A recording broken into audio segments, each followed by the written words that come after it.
Redline Radio LLC is proud to partner with Growing Wings Adult Services for the creation of our brand new state-of-the-art production studio.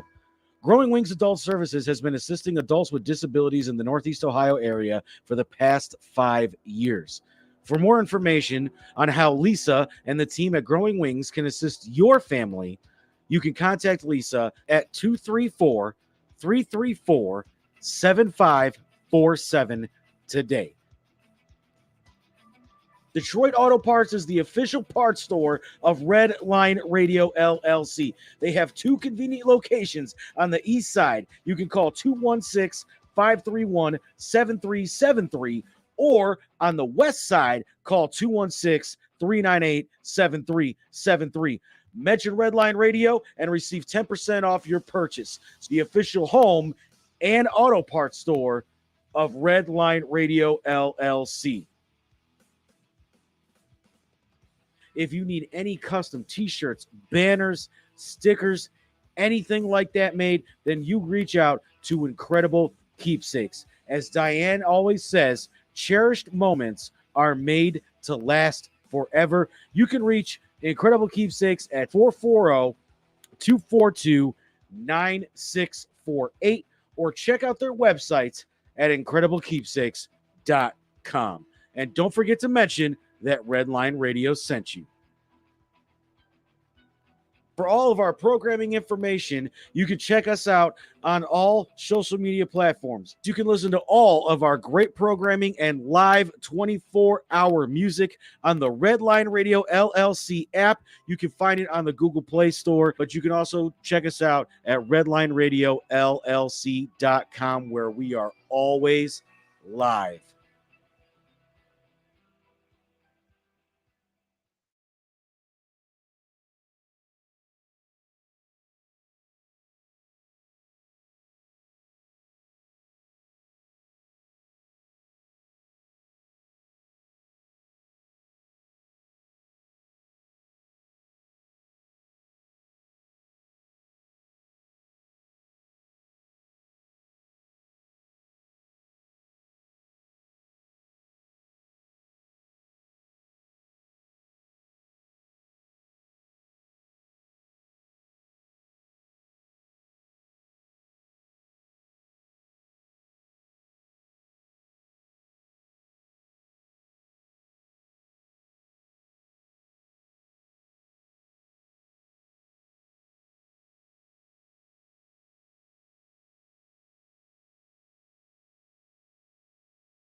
This is really gross, but dirty trash cans can pose a serious health risk to you and your family. The pungent smell can attract rats and flies, not to mention maggots, both of which can contain dangerous diseases transferable to humans. Your dirty trash can is susceptible to harboring dangerous bacteria. Contact Brandon at Fitz Trash Bin Cleaning today at 440-752-1533 or find them on Facebook. Veteran owned and operated and eco-friendly. Again, call Brandon at 440-752-1533. Cleveland, this is for you. Talking about balls.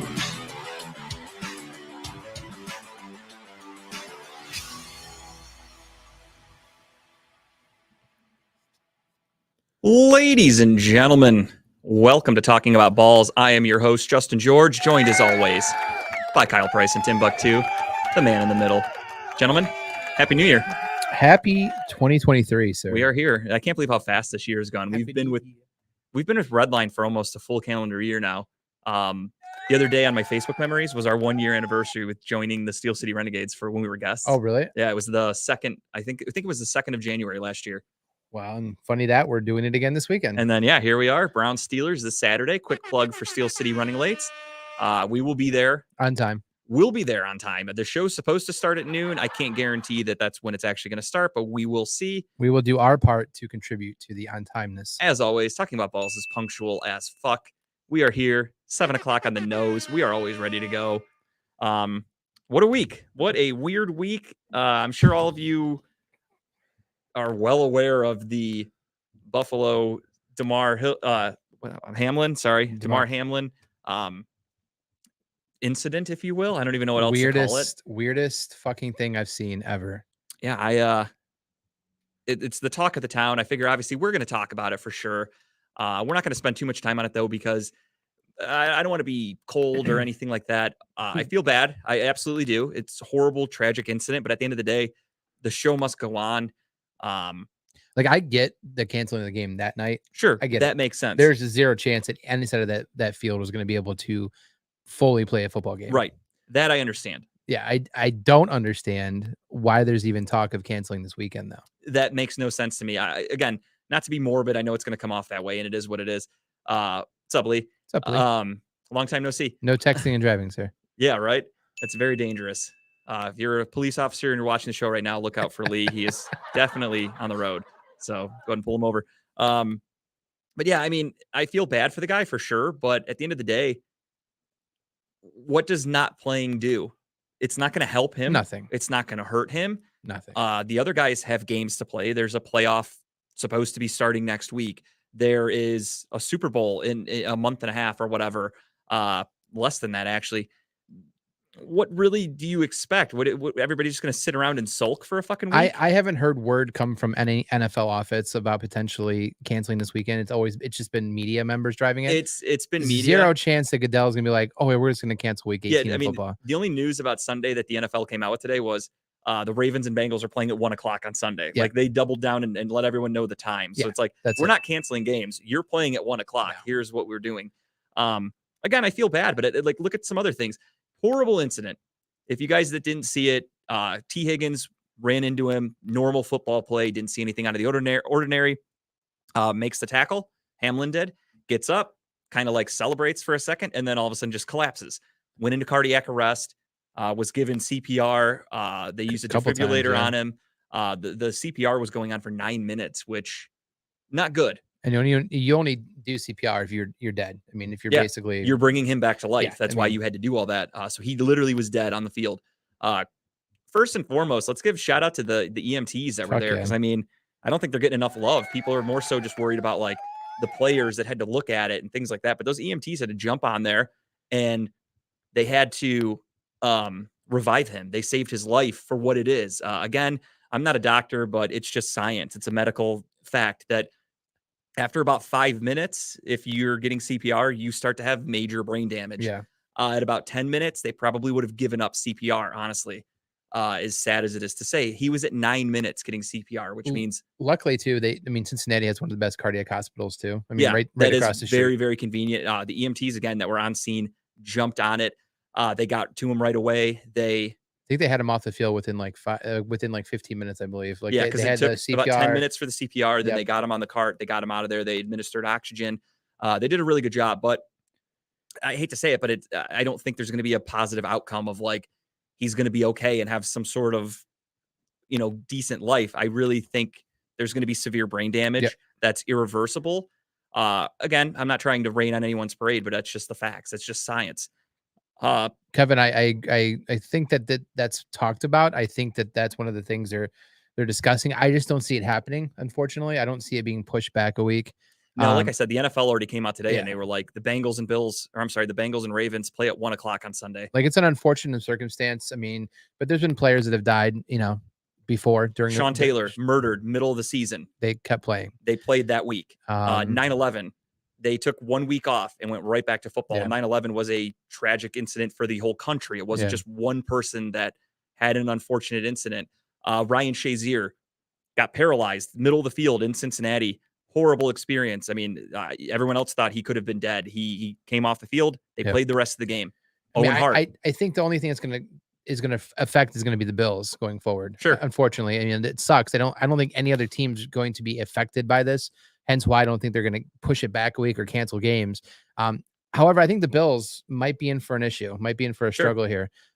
Just a couple of things. One, they're now missing out on a potential win, a game that game's canceled. There's no signs of it being rescheduled. And they were playing for number 1 seed. Yeah. So now that game potential is off the table. Now mentally they have to deal with the fact that their teammate died on the field, basically brought back to life. Now he's not doing so in the hospital, still in critical condition. That's going to weigh heavy on them. The secondary definitely, and their defense is already struggling for injuries.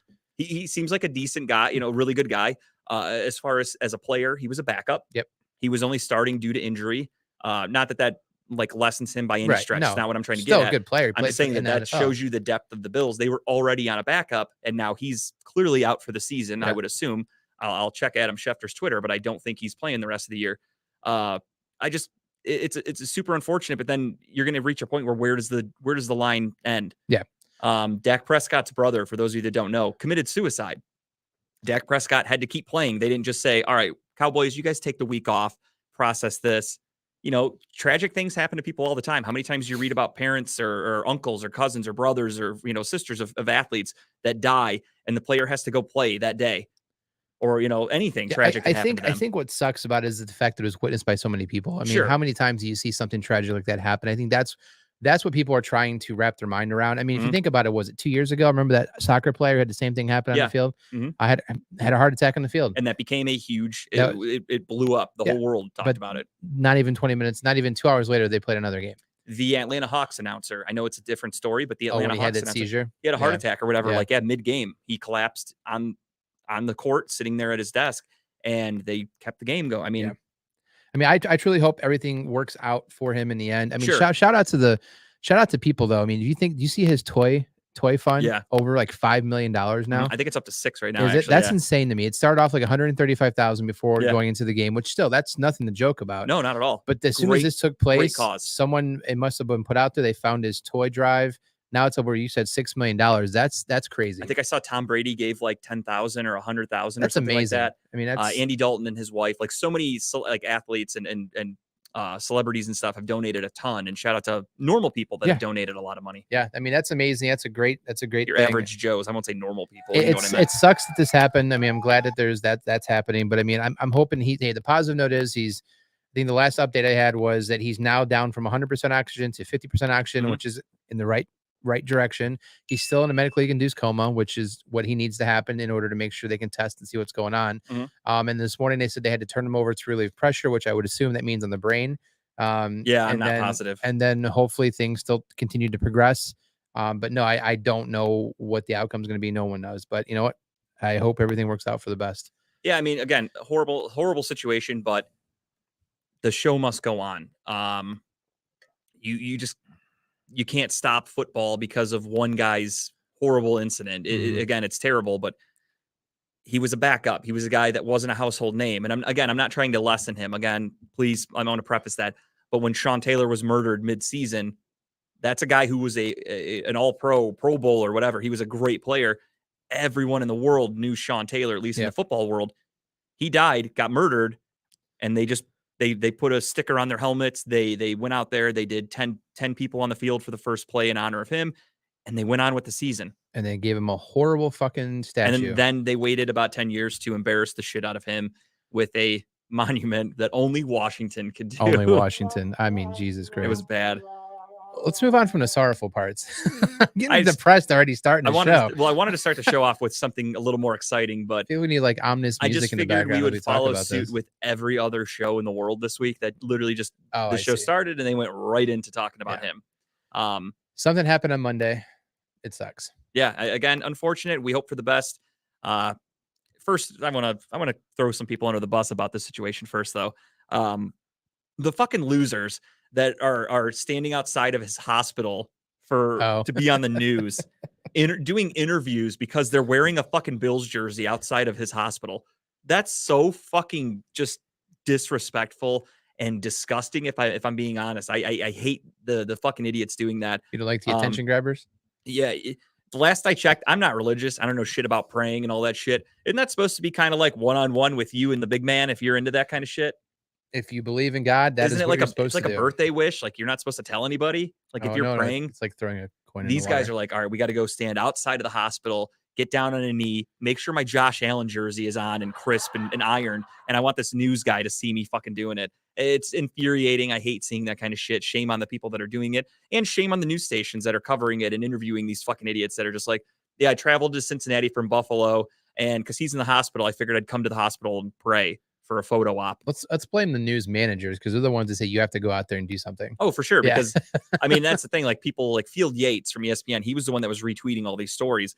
And I know it's not his fault. It wasn't ESPN. It was a separate news entity. And I really wanted to comment and just be like, dude, get the fuck out. Like, stop showing this shit. Yeah. But everybody else will just be like, oh, you're so cold and have a heart. And it's like, I feel bad for the fucking guy in the hospital, not for the guy outside fucking praying to be on the camera. That's bullshit. I feel bad for his family that's upstairs watching him fight for his life. That's who you should be concerned about. His teammates, his T. Higgins. T. Higgins is the one who made the contact with him, albeit totally fine hit. Nothing wrong with it at all. I think we can all agree with that. It was a normal football play. T. Higgins, I heard, stayed at the hospital with him overnight. Yeah. He felt so amazing. bad. That's amazing. Like, that's a great thing. And guess what? I didn't even know he did that till today. I didn't see pictures of him. There wasn't a news spread outlet of him. No, but you knew about Jimmy Bob outside praying for him. I knew about this guy because he wore his fucking bright blue Josh Allen and his fucking Zumbas or whatever they're called. Those fucking cheetah print or whatever, like the zebra print weird. Oh, that's clothes. A thing? Yeah. It's what Mojo Riley used to wear. Oh, I forgot those the name things. of them. The MC Hammer pants. Yeah. Okay. But they were the ones that are all like multicolored. That's what Bills fans like to wear. They're into that shit.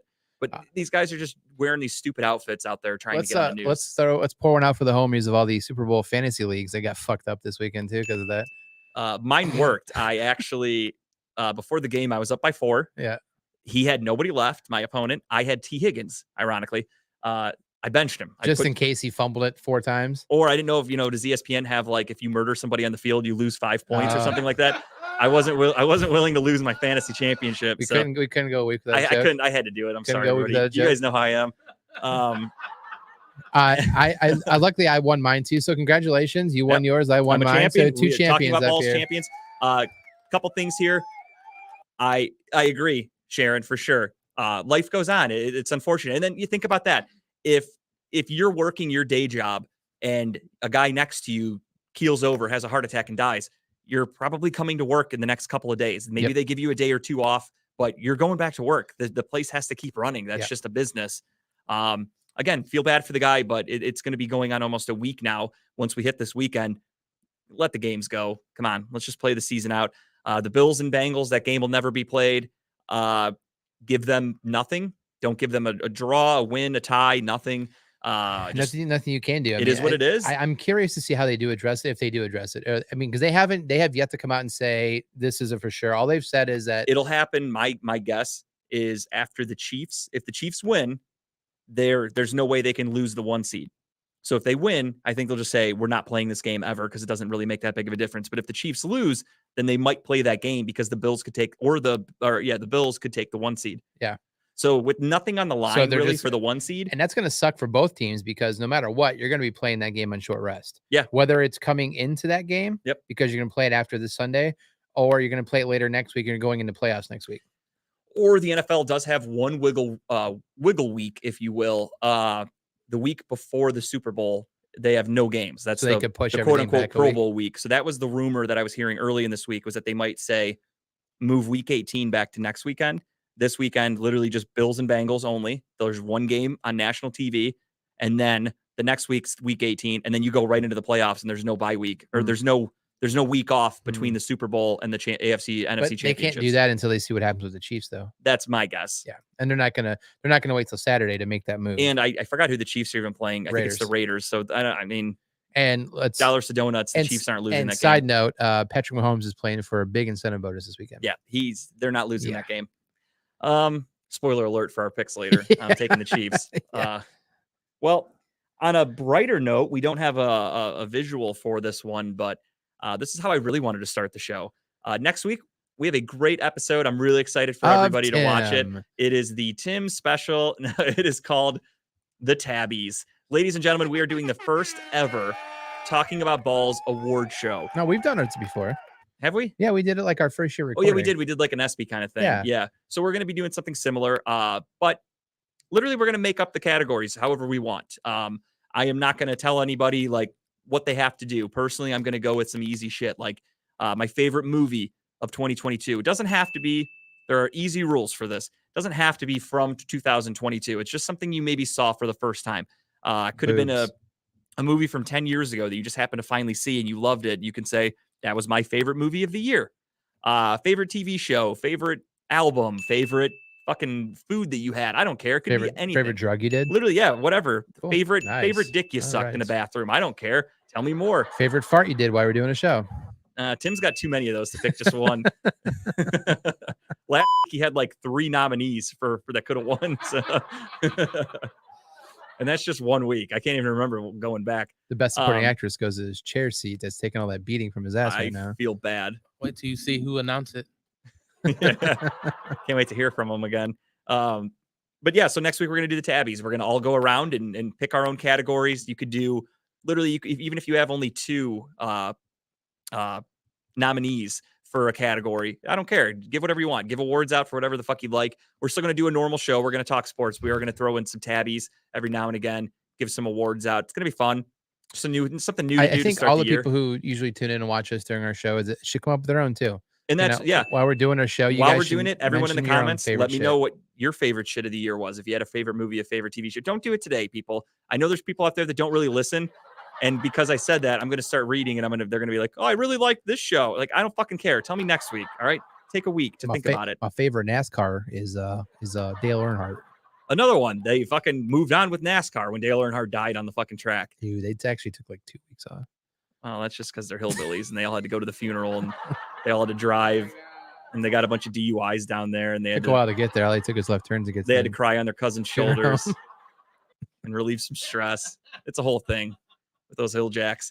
But yeah, so next week, the tabbies, very excited for that.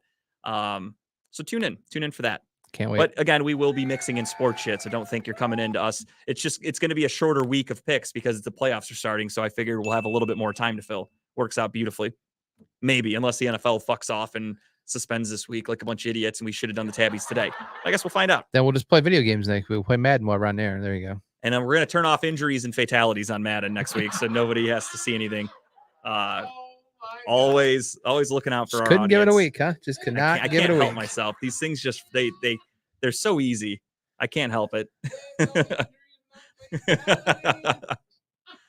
I don't know if Madden has that setting, but I'm gonna email them and be like, 2024 is gonna have it. You guys have to do this. I think you're thinking about Blitz. Oh, that's what they were. I playing. loved NFL Blitz. That's It what they looked were like playing. it. We need like one of those zoom in cameras, like where it shows you what they broke, after you get tackled or something. As long as your player has 99 speed and 99 CPR, you're gonna be in good shape. You're gonna be in good shape. Holy Christ! All right. All those people who believe in God, they're not. They're wishing bad things right now. They're not listening right now. They're outside of the hospital praying to get on the news, so they're not even paying attention right now. It doesn't matter. All right, moving on. All right. Well, because we did start off with the Hamlin incident, we're talking about other teams than the Browns. Let's get into our recap for last week. We'll do the Browns after the recap. I wanted to switch up the style. I feel like every week we kind of go in the same order. I wanted to spice it up a little bit. So Spicy. that's what I like to do. All right, I like let's to throw go a into little, it. throw some crushed red pepper flakes here on the show. Spice shit up a little bit, which for me, that's enough spice. That might be too much, actually. I'm a little bit of a pussy. And I'm more than okay with that. I like a little spice in my life. Not me, honestly. Like I like it spicy. I've said it before, Frank's Red Hot can sometimes be a little much for me. I do not like Frank's heat. Red Hot's perfect for like eggs in the morning. So good. Even then, I put it on and I'm like, fucking sweating it like for breakfast. I shouldn't be sweating at breakfast. If my computer would actually show me the week 17 scores, that would be fantastic. But it doesn't seem to want to do that right now. But we can just start off with, I know Thursday Night Football last week was the Dallas Cowboys against the Tennessee Titans, where Joshua Dobbs started for the first time in his career. Cleveland's actually did pretty well. Cleveland's hero for a little bit. He did pretty well started for a off little bit. decently. I'd say the first half kind of looked like they had a chance. I got excited because I was playing Dak in the Super Bowl, and Oh, really? I texted the guy who was playing. I'm like, damn, what happened to Dak? And yeah, not so good. I had Zeke on my fantasy team trying to get the championship. So he got you some points. He did. He got a touchdown early, and then he kind of stopped touching the ball. And I'm not gonna lie, I got a little scared. Here we go. Thank you, Tim, because my computer, I can't get any of the websites to show me anything. Well, how good your memory of the games? How many did you watch? As many as I could. Here we go. I got it now. Okay. Yeah, so Thursday Night Football was the Cowboys against the Tennessee Titans. Cowboys win 27-13. Really nothing too exciting. Then you go to Sunday. Some fun ones. Some games that shouldn't have been that exciting that I really cared about because of online gambling in Ohio becoming legal. And I watched so close to some of these games because of some of the parlays they had going. I was like, motherfucker. I will say there's one game which it was a 1:00 game, I think. Yeah. So we'll just throw that one in there now. Philadelphia Eagles, go fuck yourselves. I hope you get eliminated as quickly as you can. I think that fucked a lot of people's parlays. Nothing but bad things to happen to you and your city. I already hate the city of Philadelphia. I've been there once. It smelled like piss. There's bums everywhere. I fucking hated it. And the one time I bet on their team to win because they just dominated. Not dominated, they lost, but they looked really good against the Cowboys last week. Gardner Minshew put up like fucking 30-something points against a really good Cowboys defense. Yep. I'm going, no brainer, they're going to beat the New Orleans Saints, right? Were they the only team that fucked your parlay? Every fucking app. I did the same like 5-game parlay, and every fucking app, the Eagles lost me my parlay. So yeah, I have a bit of a vendetta against the Eagles right now. It's only day 4 of online betting, and my stress level is already high. I was really mad, but then it all turned around for me on Monday night. I'll tell you guys a little bit about that later as we get into the Cavs. But I did go downtown and bet in person at the Jack, and the sports book is really cool. I won't like it too much until they fix it because. Are you talking about the one at the casino or the one in the Cavs? Well, both technically. So I don't like the one in the casino for the reason you don't like it. The pillars. Oh yeah, they're annoying. They are annoying as fuck. So I sat there with my brother-in-law and we're watching Monday Night Football game. Well, what did you? Some of it. We're watching the Monday Night Football broadcast, I guess you could say. We're watching ESPN. But we're sitting there in our chairs and they have this huge fucking screen and it's split down the middle. So you got a game here, and then there's TVs all over the wall. Sounds awesome, right? Nice, comfortable leather chairs. You're sitting back. They have the cool tray on them like you get in Vegas. But then you have some obstacles in your way. Yep. Like the old stadiums that you could buy a ticket and sit behind a fucking beam. That's basically what they do at the Jack. Unfortunately, there are huge fucking pillars that completely block your view. Those support beams aren't going anywhere.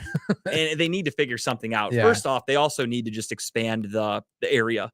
I think they're going to end up making more money from the sports book than they're going to make from the gambling, in my opinion. Well, that casino has taken on more changes in the last 5 years than I've ever seen. Did you see the new section open up down there? Mm-hmm. Like it's like on the first floor has all wooden like roof, yeah, like whatever, and it's all just now like slots. So they built that out too. Yeah, I was there last year when they were starting the construction for everything, and then this was my first time back in quite some time, and I finally got to see the sports book finished. Awesome idea, but it's really hard for me to sit there and watch all these sporting games when there's a fucking pillar in my way, and it's not just like a little pole that you could like kind of look around. It's a giant fucking thing. It's so big. It's ridiculous. I think what they're going to eventually do is they're going to expand down that. They're going to expand down that one. I've never heard wall, that, Tim. That one main wall. To make it all just one big sports book. That's what I heard. But they have to see what's going to happen. They have table games there right now, and they have a lot of TVs above it. And it's like, what's the point of all these TVs when there's just table games? So people are sitting there playing poker. They can't sit there and watch the game. Because I just don't. Here's what I don't understand. Like I get that people want to go participate in a sports book, but with your apps, your phone, you don't really need to go to a sports book. And let's be honest, you win in a sports book, you have to go back down there to cash out your money. Yep. Which is unfortunate. So I think they really want to see what they pull in for a year, just physically off of a sports book before they do anything else with it. Yeah, I mean, I think they're going to do great. Just honestly, it was the second day of its existence, and I was there, and there were people that had been there all day. There were guys that were betting on the bowl games from like fucking 1 o'clock. Yeah.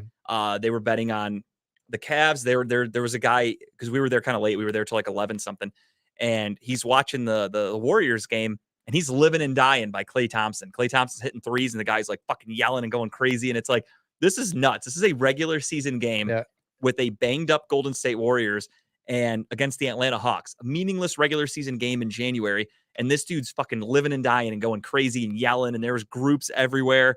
Guys getting pissed off, immediately running into the line to cash out after the Cavs, after some of the NBA games ended, after they officially called the Monday Night Football game too. A lot of people went up there and they're like, hey, what the fuck do I do with my bets now? And they're like, sorry, we got to see what happens with this game and figure it all out. Yeah, because I'm sure they're like, I don't fuck do with this game. That's what they told them. They're like, the NFL has to make a decision on the game. And I'm kind of in that situation too, because I did a parlay, which hit, but the parlay, my last game ended at like 12:30. I was already home and in bed at that point. So I have to go back to cash it in. But one of the other tickets I have is for a Stephon Diggs anytime touchdown. The game didn't happen. So it's like, do I go back and say, hey, give me my money back? I only put $10 on it. But they've voided all of my bets through the apps. Yeah. So I got all my money back. So I assume I'll get it back. You should be able to go get the money back. Like you said, though, it's annoying that on the app, they just immediately put it back in your account and you're done. Me, I have to drive downtown, find a place to park, go inside, hand them my ticket. And that's I can't lose my ticket. And that's why I'm saying, like, at least all at least the people I know that have been betting, they've all been doing their apps. Like, I just don't have time to go sit at a casino. Like if I'm down there, maybe I'll go make a bet while I'm down there if I'm going to be down there for a while. But I don't think, I'm not speaking the majority here. I just don't see the fun in sitting at a sports book all day. If there's games on, it's awesome. Like Lee said, some people can see it getting old. I personally love it. I've been betting on sports for years. Don't tell anybody. I've been using a Costa Rican website, and I've been doing it for a long time. So nothing new to me. There is a different feeling though when you have that ticket in your hand. Sure. Because then you can sit there and at the sports book, that's the other good thing too, is they have access to every fucking game in the world. Yeah. So when I was there on Monday night, there were NBA games. The NFL game was supposed to be on. Bowl games were playing earlier because I went there before the Cavs game too. They had bowl games on. They have every NBA game you could think of. They have college.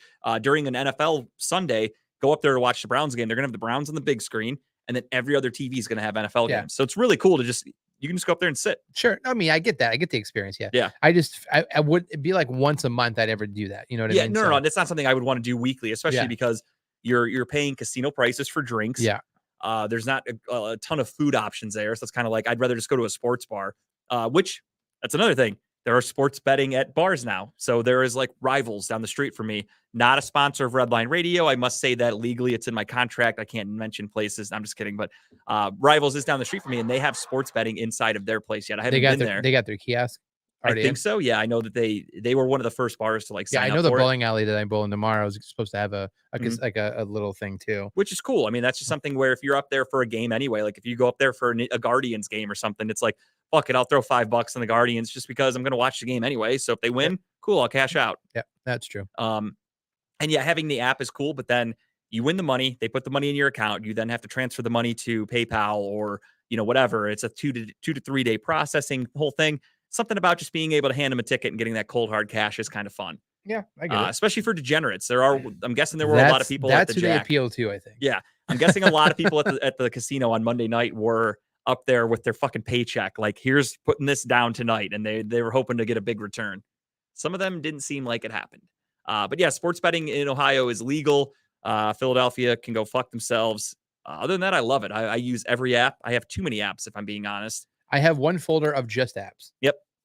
I have everything. I have everything in the app. I have all the like whatever websites I use to check like odds and like maybe like help, what might be a good bet this weekend or whatever. That's all in one section of my phone. A gambling app. I mean, right now, I eventually I'm going to find my favorite app and then I will stick with it. I think I've narrowed it down to 2 that I really enjoy using, which is DraftKings and FanDuel. I like those 2. So far, those are my favorite.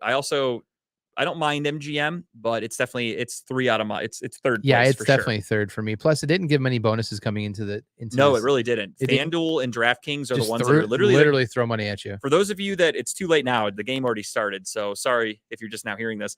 But they literally gave money away. So Monday night, I am up there for, I'm sitting at the queue about ready for the Cavs game to start. Kyle actually texted me. Kyle's like, "Did you see this easy money bet that DraftKings is doing?" And I'm like, what are you talking about? No bullshit. $50 maximum bet you could place. Had to be cash. It wasn't, you weren't allowed to use your credits. $50 bet that the Bengals score 1 point. Little did DraftKings know that it almost God. didn't happen. Thank God but- it happened. But when they scored a Tyler Boyd touchdown, he won people $50 right away. That touchdown, I looked at my account, boom, they turned my $50 into $100 instantly. Yep. Now tonight, again, you guys are too late. Sorry. FanDuel, at least for Cleveland. I'm sure they have them for whatever city you're watching the show in. So check your apps if you're using it and it's legal. But for Ohio today, they did DraftKings did maximum $25 cash bet. Yep. If the Cavaliers hit 1 3-pointer. Yep. Double your money. That 25 turns into 50. I mean, if they hit 1 3, which I think the odds are in our favor. Yeah, I'll take that bet. And then FanDuel did a fucking awesome one where if the Cavaliers get 1 rebound, maximum bet $50 turns into 100. Yep. I'm like, give me this fucking money. I just made $75 doing nothing. Yeah, I can't. I mean, honestly, it's like, and I know what the reasoning behind it is, that these will start slowly probably going away. These no-brainers. Yes. What they're doing right now, I think, is building your bankroll. It's essentially like, and I don't want to be, I'm sure there's people out there that have lost loved ones to drugs and things like that. But imagine you're a drug dealer and you go to like a scummy neighborhood and you're like, hey, how about give out some free samples of this heroin because I think I might have some returning customers. Yep. And that's kind of what they're doing. They're like, hey, take this money. And there's going to be people that once they stop doing the free shit, they're just going to be so addicted to gambling that they can't stop. I've been doing it for years. I'm pretty responsible with it. I'm not worried about myself, but if they're going to keep giving out money, I am going to be taking it. Just stop making these weird same game parlays that are plus 5,000 and hoping you're going to hit, because you might hit one, and that's all you need sometimes is one hit, I guess. But yeah, if I do a parlay, for the most part, I do only favorites. I don't go with underdogs because that's the crazy shit where people are like, oh, I put $1 on this bet, all underdogs. The one I sent you. Yeah. Like if it hits, I'm going to win $30,000 on a $1 bet. Was it that's two, fucking it was a $2 bet and the return was 41,000. Yeah, something and like that. Every that's game, crazy. the 4 games that took place on Saturday, they had to have a field goal and a touchdown in each half. Each team did. And then if it hit, I get 41,000. To me, because I had the extra money, and I'm like, it's worth throwing $2 at. Because could you imagine if it happened? You're like, fuck, right? I didn't bet for that. us. It's not a big deal, but there are people out there that might be down to their last $2, and they're like, fuck it, I gotta hit this. I need to turn my life around. And like, there's a guy I work with. I won't name names. He's not the best reader in the world. I'll give him that. But he's addicted to the gambling already. He came up to me yesterday and he's showing me this parlay that he made, and he goes, "Yeah, I bet on Nigeria." And I'm like, what, like soccer? And I look at it. He goes, Polo. no. He goes, no, it was college basketball, I think. And I'm like, well, they don't have a team. So I look and I'm like, do you mean Niagara maybe? And it was Niagara. He doesn't even know who the fuck he's betting on, but it's because they were like plus 1,000. He's like, I just put him in my parlay. They lost by 30, but I put him in my parlay. Like, he's just one of those guys that if he sees the plus sign, he's taking him. And I'm like, you do realize that the plus sign means you have a really good chance of not winning that one. And that's why it's given the plus is that you can have a lot of return if they do. That's win. why I take a lot of the minuses and I put them together to make it a plus. Yes. That's how I do my gambling. So if you, my only suggestion is make the smart money line picks. Yeah. Or if you trust the spreads, make some spread picks. You get some more better odds in those. And then make one small bet on a roll the dice type bet. Because if you hit the money and you miss out on a $5 bet that was a plus 1,000, oh well. Yeah. You know? And I will say to people, treat people's posts on social media after they win just like anything else. Most people only put things on social media to brag. How many They're times not going to show you the bad ones. So if you see a guy, like I saw a guy the other night who he literally put a $1 bet down on the Cavs game, and he put DeMar DeRozan to start the game off with a 3-pointer. Yeah. It happened. Oh, by the way, who scored the first point for the Cavs tonight? Because I put a $1 bet that Mitchell would score first. Any type of score? Any type of score. Okay, let me get down here. I'll Because I'm curious. I'm on play-by-play right now. Give me 1 second. But as I was saying, don't fall for people that do that kind of shit. Like, good for this guy. He put $1 down. It won him $250. However, he probably isn't showing you the other 10 bets that he made where he lost his nut. All the money, yeah. First score of the game or first score for the Cavs? First score of the game. First score of the game was Mikal Bridges 25-foot 3-point jumper. Who was the first score for the Cavs? First score for the Cavs took a little while actually. Donovan Mitchell free throw. Fuck. So maybe it was the first Cavs. I don't know. We were already down 5-0 when he hit that free throw. So you missed out. I'm like itching over here to watch. I mean, that is kind of cool. I do like those bets. Like, I am going to probably do that for most Cavs game. Just throw $1 down on first because all score. it was $1. Yeah, I throw think $1 down. It was like plus 750. Because eventually you're going to hit it. Yeah, I would think. And again, you'll probably lose $20 doing it. But then when you hit let's one, be honest. I mean, in betting on Mitchell to be the first scorer, it's a smart bet. Yeah. If you bet on Isaac Okoro to be the first scorer, the odds are going to be astronomical. So if it happens, kudos. But you're also not going to win it that often. So be smart with your betting. Let me just say this too. Sometimes Kyle and I we were talking about this. We're probably going to come on here and give some picks now that gambling is legal in Ohio. Take nothing we say as gospel. We don't know anything. We're not telling you, we're not giving you advice. This is strictly just us doing it for fun. I think for legal purposes, we have to say stuff like that. And if you have a gambling problem, please call 1-800, whatever the fuck the gambling hotline is. 1-800-GAMBLER. Yeah. By the way, I won my $100 for the rebound for the Cavs. So. Oh, thank God. I was kind of worried. I was really worried that we weren't going to get one rebound today. So I had Tara sign up. And I sent her referral codes. I made her do all this to get the money. She was so against it. She's like, I don't like this. It's asking for my social. It wants this. I'm like, dude. It's asking for your last four, I believe. Yeah. I'm like, dude, it's a free fucking $75. Like, you don't want free money. No, free money's bad. And she literally was like fighting me on it till finally I came home from work. And I'm like, give me your fucking phone. I'll set it up myself. I'm like, but you're getting this money. And I also told her I want half of it. There's a finder's fee for me doing it. Obviously, that's how it should be. Well, you're legally married, so you get half anyways, right? No, not with her. She takes most of it. But yeah, I mean, gamble responsibly, have fun. It's just something cool to do. Again, Philly can eat my ass because they fucking cost me all of my free bets. I didn't spend a dime, but they cost me all my bets. But back to the picks. We just wanted to make sure we talked about gambling today. My friend Steve actually hit I think I sent you the video, didn't I? Yeah. Yeah. That's crazy to me. My buddy Steve did, I think, an 11-game NFL parlay with the free $25 bet, hit it, and won about $4,500 on Sunday. And he sent me the video of him scrolling through his picks to prove that it's a legit thing from his phone. It was really cool. I'm happy for him. He's a big guy. He loves betting on shit, and he likes like overs and unders and weird shit like that. I don't really pay attention to all that shit. For me, I'm a money line kind of guy. Keep it simple. But Steve would like to come on the show eventually and maybe talk a little bit about betting. So we'll do. Steve's the one who always comes down here with stats and statistics. And yes, everything. You've seen him in the comments, Steve Baylog. We'll do betting with Baylog, a little segment every now and again. He should call in and do like the one on 92.3 where he's like screaming in the phone. That could like, be Steve. Hey, call my voicemail and I got a guaranteed pick for Thursday Night Football. He gets pretty excited. He's actually at the Cavs game right now. He was going to come on tonight, but he ended up going to the Cavs game. So maybe next week we'll have him on to talk about some betting and maybe talk about his big win from last week. That's a cool one. But back to the games. As I said, Philly did lose to New Orleans 20-10.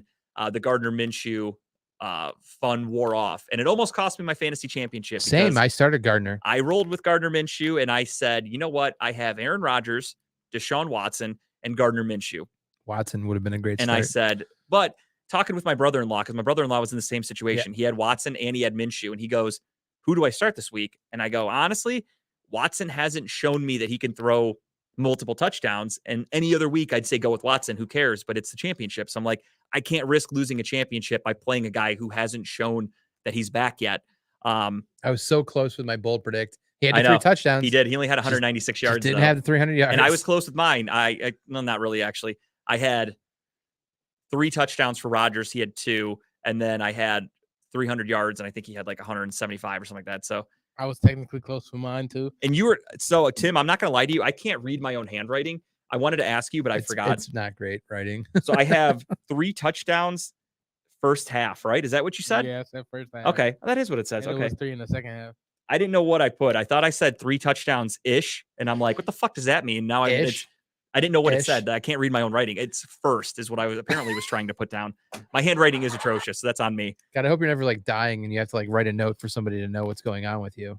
As long as there's somebody by to give me CPR and we're good. Defibrillate me, then I'll bring be it in back. good shape. I will bring it back. Fine, and I don't think I'll have to worry about writing ever again if something like that happened to me, depending on the length. But yeah, so that happened on Sunday. Philadelphia loses, letting teams get a little closer to that 1 seed. Actually, no, I don't think because the Vikings lost, I think the 1 seed's locked in with Philly, isn't it?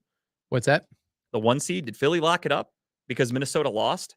I don't think they did. No. I don't think they let me see here. This is stuff I probably should have looked up before the show started, but that's what we do. We do it live on this show. Kyle's going to look that up while I run through some scores here. Chicago gets their fucking dicks beat into the dirt by Detroit 41-10. Detroit bounces back after an embarrassing loss against the Panthers.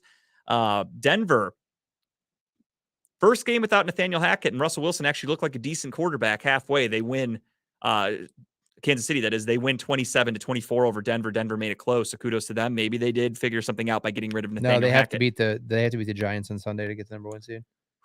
Is Dallas still right behind them, right? 49ers too. Oh, I forgot about the Niners. Okay. That makes sense. Yep. All right. Thank you. Miami loses a nail biter against New England after losing Tua to concussions. Teddy Bridgewater comes in, breaks his finger. He's out. They go with Skylar Thompson, and they actually almost come back and beat the New England Patriots, but they lose 23-21. Must-win week for Miami. And a must-win week for New England, actually, too. Tua has just been 2022 has been a concussion year for Tua all around. He needs to stop playing football. And to be honest, yeah, if they want to avoid another possibly dead guy on the field, Tua should never be allowed to play quarterback again. And I mean this sincerely. This isn't trying to be a joke.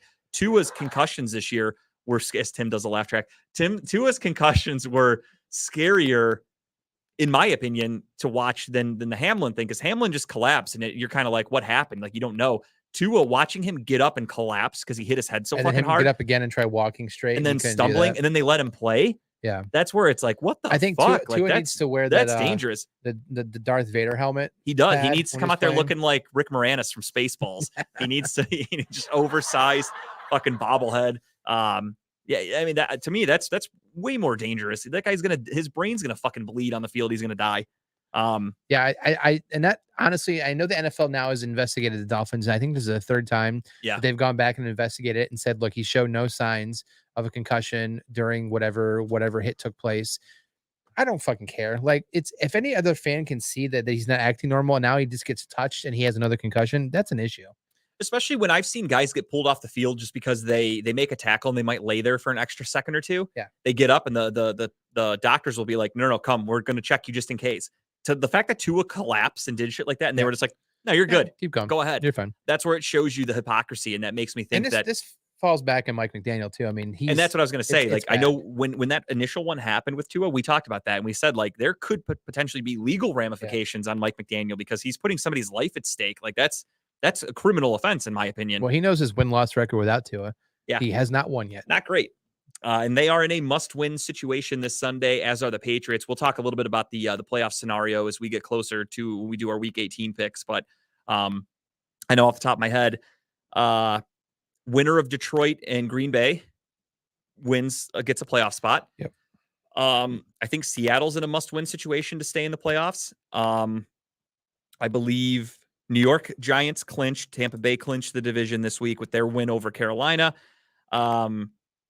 You have Baltimore and Pittsburgh. Well, that one, I don't really know if that matters anymore. The Lions get in if they beat the Seahawks, and I thought the Lions play the... No, I'm sorry. If the Seahawks lose, then the Lions would get in and with the win over the Packers. Yeah. So they need some extra help there, but yeah. New England needs to win. Miami needs to win. The Jets actually play Miami this weekend, so that'll be an interesting one too, because I think the Jets can technically get in if... Giants already in. Yeah, so. Giants clinched. I think Pittsburgh gets in if New England and Miami lose.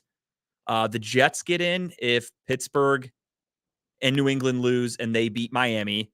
There's a lot of weird scenarios, but again, we'll get to them later. I'll look it all up. I'll look up the playoff bracket here as we're going along. Indianapolis gets their asses kicked by the New York Giants, who again clinched their playoff spot. Kudos to them. And Kyle's coach of the year, Brian Daboll, told you from the Buffalo Bills. Called it. Who, good for him. I mean, he coached on Sunday and then he went right to Buffalo and coached on Monday night. The guy's double dipping. Talented all-around coach. Carolina, to keep their division hopes alive, choke and lose 30-24. They literally just lost to Mike Evans. Let's be honest. Mike Evans caught 3 touchdowns in that game. That's insane. He almost single-handedly beat them. Tampa Bay wins their division. So goddamn annoyed by that game. I needed one more score out of Carolina for me to win my spread pick, because I did a 6-game spread pick, and I would have won like $450. Carolina all I needed was today. one more score. And I know they're going to kick a field goal because they were going for the win, but one more score. I mean, unfortunately, that's what you get for betting on a team that had the thought to acquire Baker Mayfield. It was Carolina plus 4.5. I mean, how do you not take that bet? Because they make bad decisions. They do bad Who things. would have thought that Mike Evans would have woke up from a 16-week slumber and actually done something? I mean, when half of Carolina's secondary was hurt, I could have seen it coming. I know a lot of people that left him on the bench, and I felt bad for people like that. I will say, looking at the Cavs right now, though, they have not hit a 3 yet, so it's starting to get a little dangerous. We are halfway through the first quarter, and we might not get our free bet. What's the score? It is 24-18 Phoenix right now. Still early. Moving on to the NFL. Jacksonville and Houston. Jacksonville wins 31-3. Game was never close. Jacksonville is another one. That's another one, though. The winner of the Titans-Jacksonville game on Saturday wins the division, the South. Josh Dobbs has already been named starter. Looks to me like the Titans have kind of given up. I know Ryan Tannehill's not healthy, but the fact they're going with Josh Dobbs over Malik Willis, or Malik Wills, whatever the fuck his name is, kind of tells me, A, they fucked up that draft pick, and that may be why they fired their GM. Also because he got rid of A.J. Brown. He made a lot of bonehead moves. Yes. But it does kind of seem like the Titans aren't really taking the end of the season too seriously. I don't know. Maybe they show up Sunday. I don't know. But it also kind of seems like they're just handing the division to Jacksonville. Yeah. I mean, honestly, Jacksonville's been a hell of a surprise this year. You lose one Urban Meyer, you gain one Doug Peterson, and boom, you're in the playoffs. Almost. And I think that's a great thing for Trevor Lawrence. He can go fuck himself also because he's in the AFC. So as a Browns fan, I don't like seeing other AFC quarterbacks get good. The Titans are on a huge losing streak. The Titans also, I didn't know this. They talked about it on Thursday night. If any of you guys watched it, they've gone through so many fucking injuries. I didn't realize how bad it was. Like last year, they led the league with like a NFL record of most players on the IR in a season, and they were the 1 seed. Who's this? That was the Titans last year. So they were the 1 seed, and they put like 80. They used like 85 total players in the season or something like that, which was an NFL record. That's crazy. So I think that just shows you how good of a coach Mike Vrabel is, that he was able to take a team of outcasts and backups and got a 1 seed out of it. And the fact that he got the most out of Ryan Tannehill, I unfortunately think he's done after this year, right? I mean, he with has Tennessee, I think. I don't know where does he stay in the NFL? Does he go to college? He's going to have some. I think he's going to have some options next year. I almost think if you're already in the NFL and you can go wherever the fuck you want, pretty much, because I think he'll have plenty of suitors. I think a lot also hinges on Sean Payton too, because we know he's coming back. Yeah, but Sean Payton, again, as we said last week, is still under contract with New Orleans. So if anybody wants to get him, I think they said they want multiple first. They're going to want multiple first-round picks. Me personally, I don't think that's worth it. Sean Payton's a very good coach. I'm not knocking anything from him, but other than making New Orleans a playoff team, what has he really done? He has 1 Super Bowl win. It's not like he's got like 5 rings. You're not going after, Bill Belichick. You're going after Sean Payton, a guy who is a pretty good coach. Is it really worth multiple draft picks? I don't think so, personally. So I think if Sean Payton comes back, he's either going to New Orleans or he's not coming back until they figure out something with his contract. He's going to need to get bought out because I can't think of a team. Maybe there are teams dumb enough that are going to go after him, but we'll see. I don't know. Mike Vrabel, though, if he gets fired, can go wherever the fuck he wants. I can't really see him going to college, though, just because in college you have to go recruit people and you have to you're basically taking care of children. These you think kids he stays in the division school. And goes to the Colts? Possibly. He's a defensive-minded coach going to a team with a really good defense, which the Colts have. Very interesting. Would make sense. And I mean, if the Titans fire him, fuck him. He can go wherever the hell he wants. I hope he does. I think it would be cool to see him stick it to the Titans every now and again. That'd be a really fun thing. I like that kind of shit. I like rivalries. Be kind of fun. Jacksonville, as I said, beat Houston. San Francisco in overtime has to come back and beat Purdy. Jared Stidham. Wasn't Purdy, but a win's a win. He actually looked pretty good. Oh, he looked good, but I mean, you also gave up 34 to Jared Stidham in the not Purdy. I'm talking about Stidham. He looked pretty good. Oh yeah, he looked very good. Absolutely. It almost makes you think that maybe he knew something. When they benched Carr, maybe they knew something. Yes and in no, the quarterback. because- Honestly, did you even research his quarterback? I knew nothing about this quarterback. No, I knew he was drafted by the Patriots. He was a backup there for years, and then he followed Josh McDaniels to the Raiders. The one thing though that I always look at for quarterbacks that you have their first career game and they look great, 9 times out of 10, basic defense. It's just because they don't know anything about him. There's not tape on the guy. So a la Baker Mayfield. Baker Mayfield, when he went to the Rams, looked really good in that second half. Baker Mayfield coming in against the Jets, came back and won the game, looked amazing. You can go back to Josh Dobbs for the first half, looked decent. He was moving the ball, kept the Titans in the game because they're going, well, we don't have a lot to go off of this guy. He's thrown like 5 NFL passes in his career. And then they adjusted at halftime. And then halftime they came out and they shut him the fuck down. So it'll be curious to see, but he will be going up against not as good of a defense as the Niners have, but he will be taking on the Chiefs. So good luck trying to keep up with Patrick Mahomes' offense. Mm-hmm. Where were we? The Jets get their asses kicked by the Seattle Seahawks. The Jets haven't scored a touchdown in what feels like a month. They put up 3 points against the Jaguars a couple of Thursdays ago. Geno Smith vengeance party there. He said, fuck you, New York. I'm going to stick it to you. And they scored 6 points against the Seahawks. So in the last couple of weeks, the Jets have scored 9 points. I want to really rub that in my friends' faces because they were talking a lot of shit about Deshaun Watson, only averaging 13 points for the Browns. And I said, you would suck your own dick to get 13 points in a fucking game at this rate, you Jets fans, idiots. So I love it. I'm happy to see them getting an average of 1 or 2 field goals a game. That's embarrassing. Your team sucks. Moving on. Drafting another quarterback next year, I hope. Oh, they won't draft another. No, they're going to go sign one. Joe Douglas is a fucking idiot. That guy's one of the worst GMs in football. He's a dummy. As long as they keep him, they're going to make. They're going to be decisions. hot in the market for Jimmy G, I think. Which, hey, more power to him. I'd like to see. I hope they get Derek Carr. I'd like to see Derek Carr, who cried after a regular season loss against the New York media. I would pay so much money to see that. I want Derek Carr as a New York Jet in the fucking worst way. Minnesota gets their dicks beat in by Green Bay 41-17. Just embarrassing, honestly. My God, Justin Jefferson on a milk carton. Where are you at? You see he deleted social media? Yeah, Jair Alexander fucking ruined that guy. When he picked off Kirk Cousins and immediately got up and did the gritty, like it was downhill from there. They were like, fuck Justin. I mean, he came out straight away and was like, they talked shit week 1 or week 2, whatever, when the Packers played the Vikings and Justin Jefferson went off. Jair Alexander was like, I'm a fucking great corner. I'm not putting up with this shit. And he went out there and proved it. He got shut. One catch, 15 yards? Yeah, that was the entire game, which I'm thankful for because I was playing Justin Jefferson. I wasn't. I was like, I'm going to lose this game because Jefferson's going to go off. I wanted him to win because I want him to get that offensive player of the year that I predicted in the offseason. He got shut down. And then he almost Myles Garretted the referee. Yep. And then shit just happened, and then he deleted social media. So ugly game. I want to. Has he been involved. Interviewed since then yet? Like, has he come out and said like what? I don't know, because I know after the incident with Hamlin, they shut off media for the players yesterday, which would have been a big media day. So I don't really know. I haven't kept up with anything. Someone. I'm curious as to like, any of you guys watching at home, if you have a chance, look up and see if Justin Jefferson has talked about his performance on Sunday or his antics. Any of those things. Let me know if he said anything, because I don't know. I can't believe he let someone mentally get to him like that. Yeah, I mean, hey, some guys are not as mentally tough as you think. I mean, that was embarrassing and a couple fronts. I mean, defense for Green Bay, yeah, they're decent. Yeah, they're not great. No, but you made them not look as good as they look. You made them look like the 85 Bears out there with how they shut you down. I was facing Dalvin Cook, so I'm really happy that their defense showed up that day, because I was a little nervous. I'm not gonna lie to you. This makes you think that I think that the Vikings are a one and done. Yeah, the Vikings.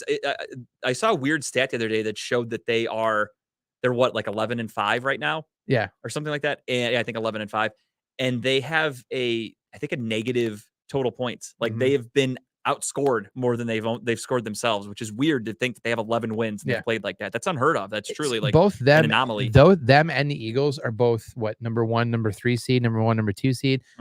And they're both not trustworthy. And I just don't, I can't see a lot of people trusting that they're going to win their first game.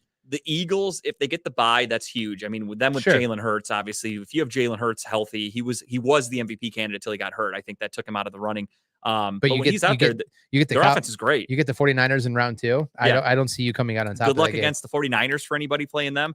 The only thing is maybe one day Brock Purdy kind of snaps back to reality if he's still playing for them, or unless they bring in Jimmy G. I want to see the Cinderella story finish this way out. I don't, because I hate Kyle Shanahan, so the Niners can go fuck themselves. I just don't like that team. I just want to see Purdy win a Super Bowl.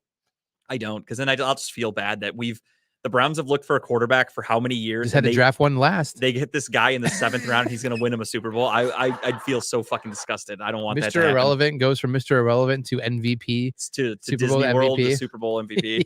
Yeah, no, I don't want that to happen. The Battle of Los Angeles, the Chargers beat up on Baker Mayfield and the Rams 31-10. Baker looked like Baker again. Baker playing it. Oh, who'd have thunk it? Baker facing a pretty good team shits the bed. Where have you heard this before? I tried to tell all you guys for the last few weeks, but nobody wants to listen to it. Don't tell people that. Yeah, I don't want to hurt their feelings. I saw a guy actually. We'll talk about the Browns game after hurting this. people's feelings off the board after the first half hour of the show. So that's true. Well, he's never going to hear it. Baker Mayfield. There was a guy who literally tried to discredit. And again, we'll talk about the whole game in a little bit. There was a guy who tried to discredit Deshaun Watson's touchdowns on Sunday. Discredit the touchdowns? He said that, they were just average throws. Defense just blew the plays. So, like, Deshaun, without those touchdowns, was blank of blank for 140 yards. Like he went on and did all the stats without the touchdowns just to rub it, like to try to make something negative out of it. I mean, Deshaun put the pass where it needed to go. Yes, the receiver made a play. That's what he's paid to do. Right. Deshaun's paid to get it to the receiver. The receiver's paid to do whatever else after that. Right. I tweeted back at one of the guys and I'm like, okay, so if blown coverage doesn't count for a play, then I said, then the Browns are like 11-5 right now because we lost so many games with blown coverage. Blown coverages. So if we're not counting those touchdowns, and the Browns are really fucking good. It shows you that like stop interacting with them, man. They're just trolling. There are people that are just they're just really trying to downplay Deshaun Watson because they're upset that he's getting better every week. Well, did you hear this today? That Albert Breer came on 92.3 and was talking that they said that they're hearing that there's some talk inside the Browns camp right now that they have concerns with how they're utilizing Deshaun Watson, meaning they're not utilizing him the correct way. And so everyone today in the afternoon show, at least, is like, well, what the fuck? Like, we went in and we pitched him on coming to Cleveland based on us knowing how to use him. And now we're having concerns we're not using him correctly. Now, look, we both know we've seen Deshaun Watson play for 4 years at Houston. We know he played in Clemson, what he can do. Do we think we're using the best of his ability? No, I think he's still learning how to play in this offense. Yeah. So, no, you're not seeing the full extent of Deshaun Watson. And to the defense of Kevin Stefanski, not to cut you off, I'm sorry. No, you're fine. Against the Kevin Stefanski haters, I don't think he's opened up the rest of the playbook that he has for Deshaun Watson right now because that's something you can't do in just 4 games. And the other thing, too, is I think you're going to see a lot more Deshaun Watson runs in the future. To that one play where I thought he was sacked and he just broke out of even the announcer were like, what the fuck? Yeah, they were like, oh, he's still up. But honestly, I have an argument to that too. We'll get to maybe later. We'll talk about it. But I have another concern about that too when protecting the quarterbacks because that happened 3 times this weekend, where a good defender went hard at a quarterback and backed off. Yeah, I saw those. Not to get and the quarterback just kept going because they didn't blow the whistle. So that there's a little issue there, and that's the problem with the NFL. They need to figure out what is roughing the passer and what isn't. Right. And there were other plays where they were roughing the passer calls on guys that completely illegal. It was a complete legal hit, and they blew a whistle for unsportsmanlike conduct. And it's like, what the fuck can you do? Yeah, let's not talk about targeting. That was a big topic. Yeah, that was a big one too. Weekend. But yeah, back to the Deshaun Watson thing really quick. I think you're going to see a totally different offense coming next year. You're going to see a lot of new players, especially in the wide receiver room. I got into a little discussion with a person on Twitter the other day where I mentioned about how we need to address the wide receiver room, and Andrew Berry can't keep missing on wide receivers. David Bell, I think I talked about this last week. David Bell and Anthony Schwartz don't look like anything you can really build around right now. I think it's safe to say Anthony Schwartz is not going to pan out. David Bell, it's still only year 1, but I didn't see enough of him. Flashes of he looks like a solid number 4 or 5 wide receiver. Someone great. You can use coming across the middle to get you the 5-6 yards you need to get. He was a 3rd round pick, if I'm not mistaken. Like 3rd round, you need to take a guy that's going to get significant playing time and be a contributor. And David Bell has not been that. Yeah. Nor is Anthony Schwartz, who was also a 3rd round pick. And I love Amari Cooper, and I know Amari Cooper scored 2 touchdowns. He technically really had a huge hand in winning me my fantasy championship on Sunday. But he's not a speed guy.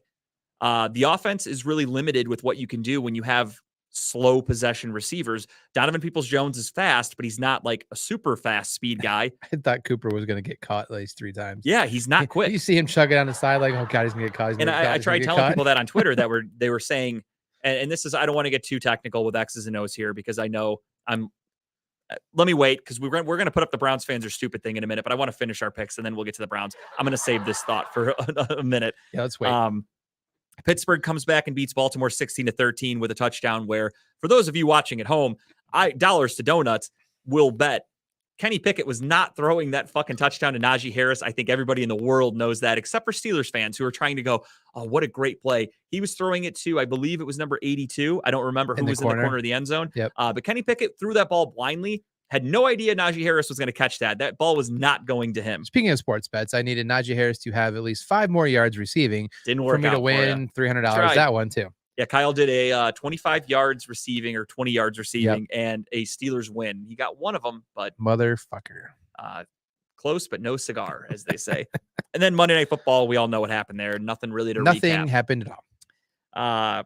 Okay, so to my Browns take. Let's get into the Browns. We'll recap the Browns Redskins a little bit, or Commanders, sorry. Hey, victory. I love it. W. We beat the Timothy Washington Commanders. And but my take is I was telling people, I'm like, our wide receivers are kind of slow. And the guy's response was, yeah, I'm sure they just suck now with Deshaun Watson back when they were catching touchdowns and looking great with Jacoby Brissett. So he was blaming Deshaun Watson. I didn't even bother replying because I wasn't wasting my breath. But to break it down X's and O style for you people at home, for you fucking dummies, here's what the real issue is with that. Defenses were playing Jacoby Brissett. They were playing the run because they weren't afraid of Jacoby Brissett. Deshaun Watson puts a little bit more fear in defenses. The safeties stay back. They play a little bit further back. That's why our wide receivers are having trouble getting open now because the defenses are worried about Deshaun Watson throwing. Comment? Huh? Is this your X and O's class right now you're teaching? Right now, a little bit. I wish I had a chalkboard. I'd be drawing shit up. But defenses play differently for quarterbacks. It's not because the wide receivers just magically get open. It's because the defenses are playing against the run to where wide receivers can get open over the top. With Deshaun Watson, how many guys have gotten open over the top? Have we seen one deep touchdown? Nope. Not even close. We've seen underneath plays that broke for touchdowns like Amari Cooper, those aren't like allowed, Donovan Peoples-Jones. Those aren't allowed. But those don't count because they were blown defenses according to dummies on Twitter. But to claim that the wide receiver play with Brissett and Watson is apples to apples is just foolish, and you're a fucking idiot if you think that. That's not how football works. The defenses are playing completely differently for the quarterbacks. It's just, I can't believe it. To me, it's common sense. So I'm baffled that people out there don't understand that. 2023 is supposed to be a less stressful year. You're getting worked up. Browns fans need to get smart this offseason.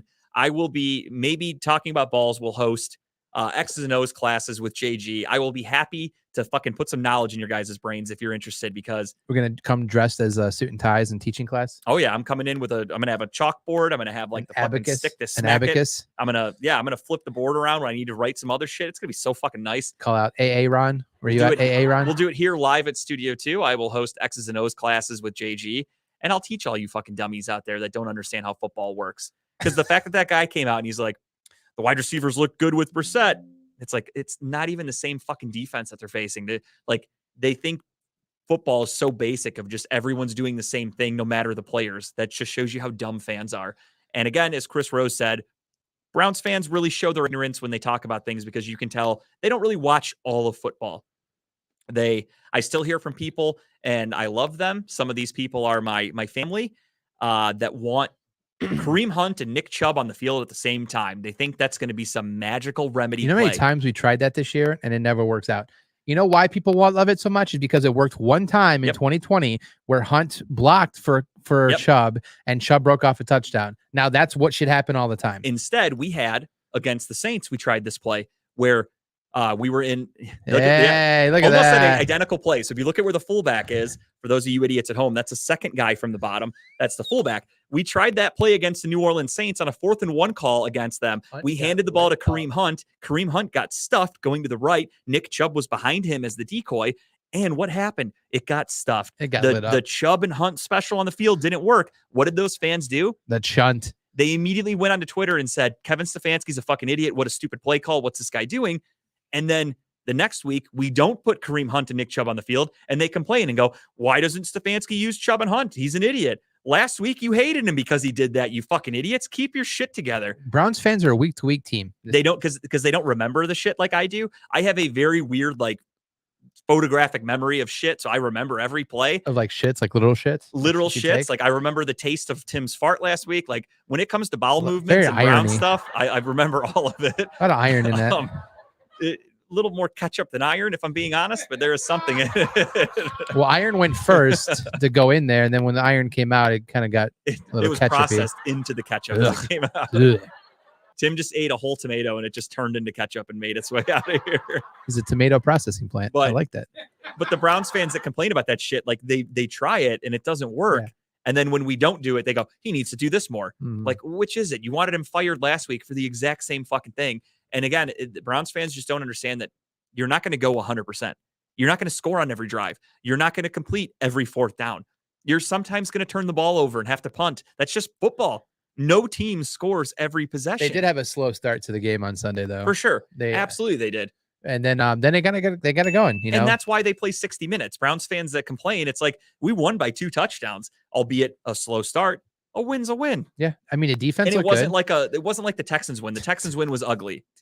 Did you I've rewatched his play over and over again. The jet sweep. Curtis Samuel. Yeah, where he Miles fucking helicopter. Miles my God. Like a rhino just picked him up and fucking. I wish we could play video here, but I've watched it over. I think we can. I just didn't. I forgot to get that one. Watch it over and over and over again, where the jet sweep comes around. And he goes to kind of check Miles, and Miles like, "Fuck no." They literally like almost just collided. It wasn't even like an intentional thing. They just kind of ran into each other. I think Miles just stood there Garrett's like so fucking strong. Miles like standing like, what? Curtis Samuel looked like a child running into a professional football player. Like it was crazy to watch. watch. You got to. I think you got what 1.5 sacks on Sunday too. Yeah, had a big game. Carson Wentz had 3 interceptions. God, he looked horrible. And I mean, cool thing for the Browns. Delpit had 2, didn't he? 2 picks. Yeah, Ward had 2 picks. Denzel Ward had 1. Grant Delpit in the last 6 games of this year, really most of the season, if you go back, his game up tremendously. He was the guy that I bashed in the beginning, and rightfully so. A lot of the blown plays that we had were Delpit. Yeah. If you watch the play, you go, this guy got wide open, and you're going, fucking 22 was right there. That Jets blown play where we gave up to was it Wilson? Yeah. Delpit was the safety that Denzel Ward thought was going to be behind him. Yep. By the way, Karis LeVert made a 23-foot 3-pointer with 4:18 left in the first quarter. $50. Thus making $50 for all of you degenerates at home, such as ourselves. Yes. So I just wanted to see them do that. So that's great. Took them long enough though. Yeah, you ain't kidding, dude. 4 minutes into the first. What are they still feeling it? And they're down by 10 right now, so that's not good. But then again, they're a second half team. Make more apparently. threes. There was actually a bet from another site, not to get off topic too much, but there was another site that did a bet that was if you make a 25, I think it was $25 or $50 bet on the Cavs Suns in any aspect, you get $1 bonus for every 3-pointer that the Cavs make. And I saw that and I was like, I think it was $50 because when I saw that, I was like, well, the Cavs are maybe going to hit like 15 threes. So I'm like, I don't want $15 back for spending 50. That's not a really good deal. So I avoided that one. I found this really cool bet. It's the 4-pick parlay 1st to 10. You've seen this? Yeah, that one's cool. I did one with the Brooklyn Nets, Memphis Grizzlies, Trailblazers, Knicks. I picked them to be the 1st to 10 tonight. And so if I win, I bet. Have you hit any of them yet? Does it tell you? I haven't looked yet. I'm just looking. I just took a screenshot earlier because I didn't know this existed.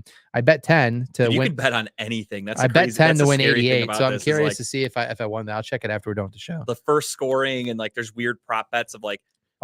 Super Bowl is going to be fucking lit. Oh, I can't wait because I've been doing prop bets on the Super Bowl for years on Nevada. Like I've gone as far as I bet on the Gatorade. I bet on the length of the national anthem. I bet on all that shit because the Browns are obviously never. I've been doing it for fun with family, which we'll still do. Like print out a piece of paper and we make our own and prop now you bets. Can actually do it for money. I'm going to be doing that and doing my own ones. Yeah. And I plan on personally going pretty ham with these bets because I'm not a baseball gambler. Like I don't know much about baseball's any given night. I might pick money lines in baseball every now and again. I can't imagine going too many. Like if it's like, the Astros against like the fucking Tigers or something, then it's like, all right, I think, or the Pirates or something. It's like, all right, I'll go Astros. That's an easy one.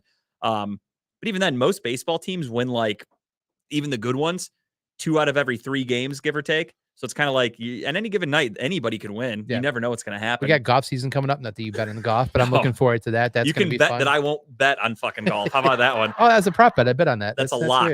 Well, congratulations on your winnings because I don't think the odds were very good because everybody and their brother knew that was going to happen. But yeah, I mean, it's just going to be so much fun. I like betting on the weird shit for the Super Bowl. Like how many times did they show Roger Goodell in the crowd? That's a fun one that I bet on. And I sit there and I'm like, 1. Like I try to pay attention to that kind of shit. All right. Where were we? So Browns and Commanders. Browns won. Deshaun Watson looked really good in the second half. The defense stepped up, looked great. Again, it was against Carson Wentz. And really fun for me. We got to play spoiler. This is what I talked about last week. Winning this game, albeit meaningless for the Browns. We don't have a first-round pick. So your draft placement really doesn't matter because that's a shout out from Aaron Rodgers. Yeah, that was really cool. Yeah. Before the game, he said, "Go Browns" last week. And then after he said, thank you to the Browns for winning. There we go. Embarrassing so that was really for cool. our social media to call that out though. Be like, yeah, you're welcome. And be Yeah. nice if we could just fucking win ourselves. I know, but like, whatever. He's in there saying thank you because you kept him in the playoffs. And we're like, oh, you're welcome. We won this It's meaningless like, game. we're like, he's like the stepdad. Our Like, you're season welcome, ended last Dad. week. Yeah, you're welcome, buddy. Thank you. But yeah, I mean, it's just cool to play spoiler. We are going to be facing the Steelers this week and kind of the same thing. I know Steelers fans are dying to rub it in if they beat us, which that would just make them 1-1 against us this year. And right now our records are they're 1 game ahead. So if the Browns win, we're going to end with the same record and we'd actually be in 3rd place technically by default.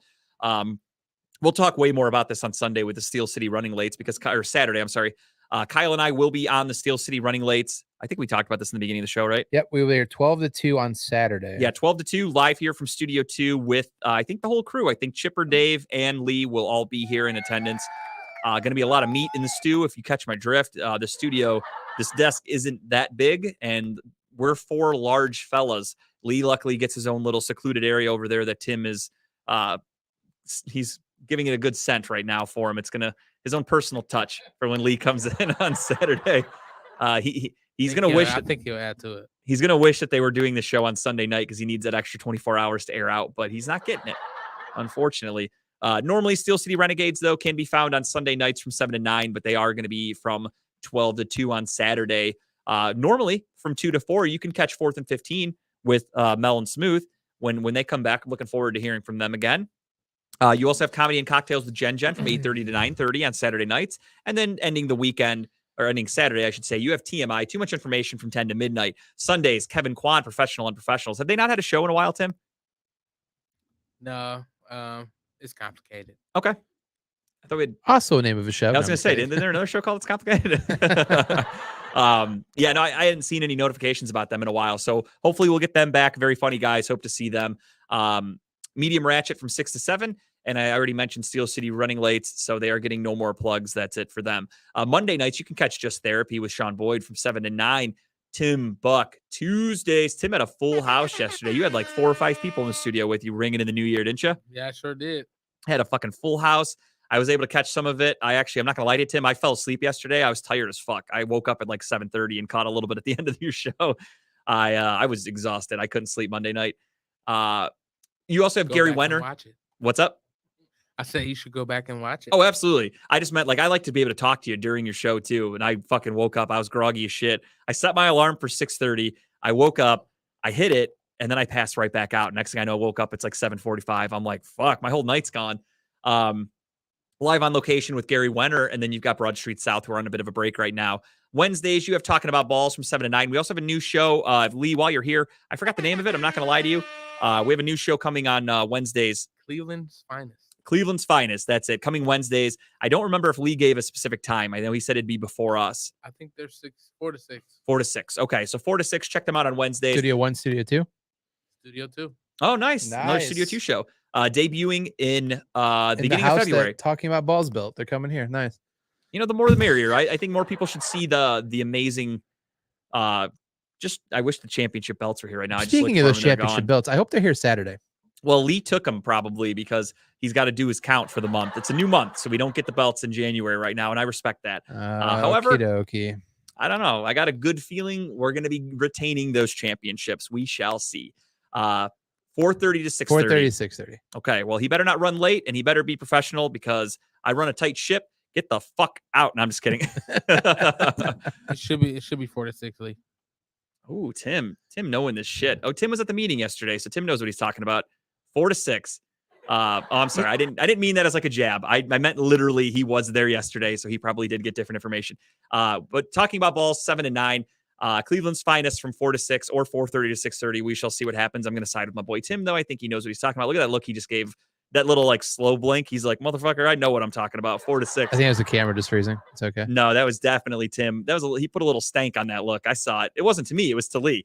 Then you have She Vibes from 8:30 to 9:30 on Wednesday nights and Thursdays. You've got Don P. Lord knows where he's like, where's Waldo? You don't know where he's coming from. Is he in He's been studio? putting on some really good shows. Yes, I he's love got good tuning guests, in. a lot Yeah. of DJs, a lot of cool shit that We I got to get never him on knew our about. show. Hearing him ask guys about how they like went from DJing for free in an apartment at like a college to now they're getting paid gigs and they're around celebrities. Really cool shit. I forgot the guy's name, but last week's guest, really good information. Really cool to listen to. So you can check him out on Thursdays, usually around like 3 o'clock as show starts. Say again. Drew Lloyd. He's like a promoter. Okay. Yeah, it was a really good interview. It was very informative. I really enjoyed that. Also for the culture on Thursdays from Studio 1, you've got Lex Vegas from 7 to 8 every Thursday with our boy Tim Buck too, the exclusive producer of the Lex Vegas show. And also for the culture, you've got Club Pizzle, Don P, who hopefully soon we can get here on the show. He's on Thursday nights from 9 to 10, though, from Studio 1. And at Studio 2, you've got Broad Street South and Money's Crazy Soundtrack. Friday nights, of course, you've got The Grapevine, friend of show. And you've got Money's Crazy Mind wrapping the week up Friday nights. Special start time this week. I'm guessing that's for Don P. Or I'm sorry, for Money's Crazy Mind.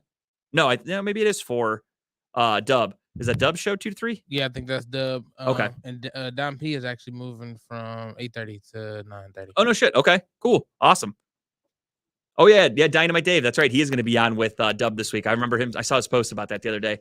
So always great shit with Redline Radio at on Studio One or Studio Two. Good shit going on any day of the week, and everything can be watched in replay. Feel free to watch.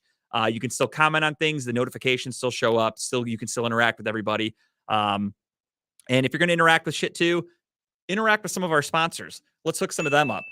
For instance, we are here at the Growing Wings Adult Services Studio number 2. Lovely studio. Thank you, Lisa. Growing Wings. We love you, Lisa. Yes, we do. Growing Wings Adult Services has over 7 years of experience taking care of adults with disabilities. For more information, give Lisa a call, 234-334-7547. Mel, I saw your message pop up, but I didn't read it. Doing a show, brother. I'm a professional. So I said that this was the house that Talking About Balls built, but literally it was the house that Wiggins Construction Home Improvement built. They do your bathrooms, kitchens, windows, doors, siding, and much more. They do residential and commercial. Give Will a call today, 440-731-7654. Tell them that Team Redline sent you. They do great work. I mean, honestly, we love coming to Studio 2 to record all the time. And fuck, I just lost that one pick. Yeah, Mel just sent me some breaking news. For those of you at home, Russell Wilson has been released by the Denver Broncos, and they have signed Uncle Rico from Napoleon Dynamite to play this Sunday. Actually, he did send the meme of it. It's pretty funny. Uncle Rico was photoshopped. Hard for you to see, but he was photoshopped into the Denver Broncos uniform. I love that movie, by the way. When he's fucking throwing the ball and filming it, I love that shit so much. Mel, we got to have you on soon, man. It's been a while. Call in on Saturday from 12 to 2, or 12:15ish if you're going off Lee's clock, and we'll be there. You can talk Browns, Steelers, and all that good shit. But back to the real reason that we're here, and the reason these lights are on right now, and that is because of our wonderful sponsors, and that is because of, I just saw their name pop up down there a minute ago, friend of ours. We were there live, Dynatech. Ladies and gentlemen, great facility. Do it all. Great facility, great people. Can't wait to go back. I think there's some speculation that there's going to be another Saturday morning little special show there, and I look forward to doing it. I look forward to having my whole day clear so I can actually stay and eat some more of that fucking barbecue. I'm guessing Tim. So sad I missed out on. I'm guessing Tim went home with like trays and trays of food and just lived like a fucking king that day. And I was so jealous that I only got one little plate. I can confirm that was a great feast. I had to walk by the food, and I'm like, they're like, you want a hoodie? And I'm like, no, I want more meat. And I had to go by and just leave. It was sad. That's also what she said. Yes, she did, especially when she's with me. She's like, that wasn't enough. And then I'm like, oh shit, I feel bad about myself. But Dynatech, as testified by many customers, they have the diamond saw blades that are the fastest cutting, longest lasting. Customer satisfaction is how they measure success at Dynatech. Their engineers are always available to help you troubleshoot and solve problems on your job site. They're located in Elyria, Ohio, and they are committed to being the top diamond saw blade company around the world. Their products include saw blades, abrasive blades, pavement marking blades, core drill rigs, core drill bits, high-speed gas saws, masonry saws, walk-behind saws, tile saws, and other construction equipment. Give them a call at 1-800-446-9001 or shoot them an email, sales@dynatech.com. Dynatech.com is DYNATECH.com. Tell them Talking About Balls sent you. And you're on a roll there. It's like just shotgunning it I do out it there, so weren't often. I'm like used to it. I almost memorize these now. So we don't have the number up right now, but we do have an official hotline. You can call in and talk to us. I know Rome likes to use it every once in a while to give us a call, but it is the Fitz Trash Bin Cleaning LLC number. It's at the bottom now there. Give us a call, say hi to us. But Fitz Trash Bin Cleaning and Pressure Washing.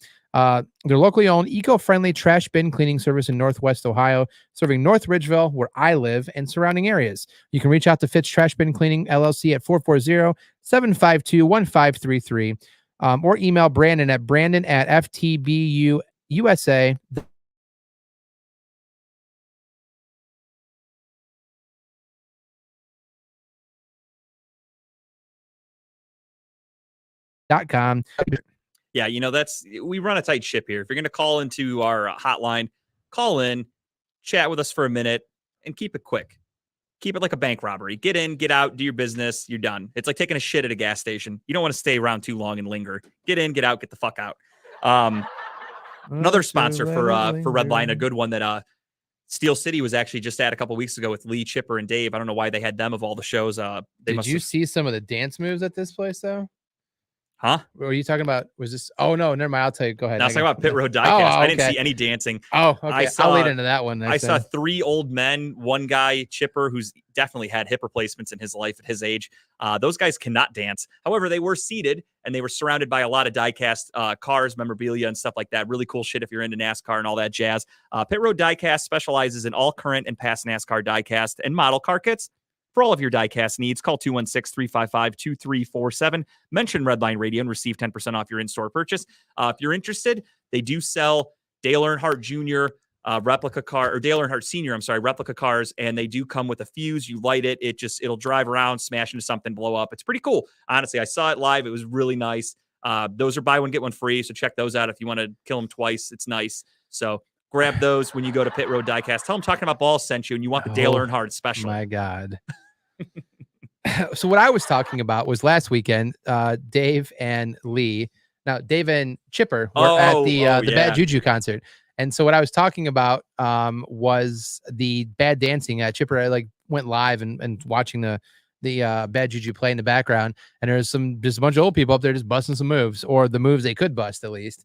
It was like the ones doing a Charleston to some 90s rock music. Yeah, it's funny that Chipper filmed the one guy and was talking about this old man dancing. It's like, Chipper, that guy's a year older than Chipper, you, your camera's flipped around. Turn it back around. Let's be honest. You guys went to the same school at the same time. Let's not act like you're so much younger than this dude.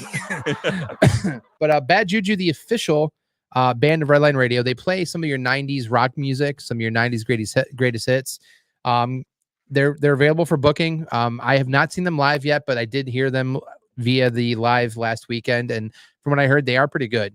For sure. Give Dan a call today. They are pretty good. Yeah, I have seen them live, and oh man, they're good. Yeah, give Dan a call today to book if you want to book them at your restaurant, your bar, your sports bar, a venue, whatever you need. Your bar mitzvah, whatever. I'm sure they do everything. Bat mitzvah. If you want to do your quinceañera or whatever, those fucking the ones that if you're 16 and you're sure Spanish, they can pull out some music are for you. I mean, anything can be done. I learned about that on King of the Hill. I don't really know what it is. 440-225-0511. Give Dan a call today. Give him a call. While you're at it, check out some local businesses. Lucy's that hosted our remote back in October. We'd love to be back, but unfortunately they had a little bit of a string of bad luck. They had the windows broken, people broke in, stole some shit. So obviously they're working on replacing all that stuff. We would love to be back. I truly had a great time when we did our remote there. They have changed some things. They're no longer Lucy's Steak and Seafood. They are now just Lucy's Shenanigans Pub, I think is what it's called now, something like that. They've really cut down the menu, which I think is good. You keep it simple. They have good basic bar food that everybody around the world can love and enjoy. Nothing too crazy, but everything looked delicious from the pictures. Check them out. Go give them some business. Tell them Talking About Balls sent you. We were the lone show to do the remote there. They remembered us when I went back. They're great people, honestly. Please go and give them some support, especially around the holidays. What a shame. Right around Christmas time, they get broken into. So check them out. Go there. Tell them Talking About Balls sent you. Tell them Redline sent you. Buy some beer. Buy some food. Tip your bartenders. Tell them you want us back. We'll be happy to go back personally.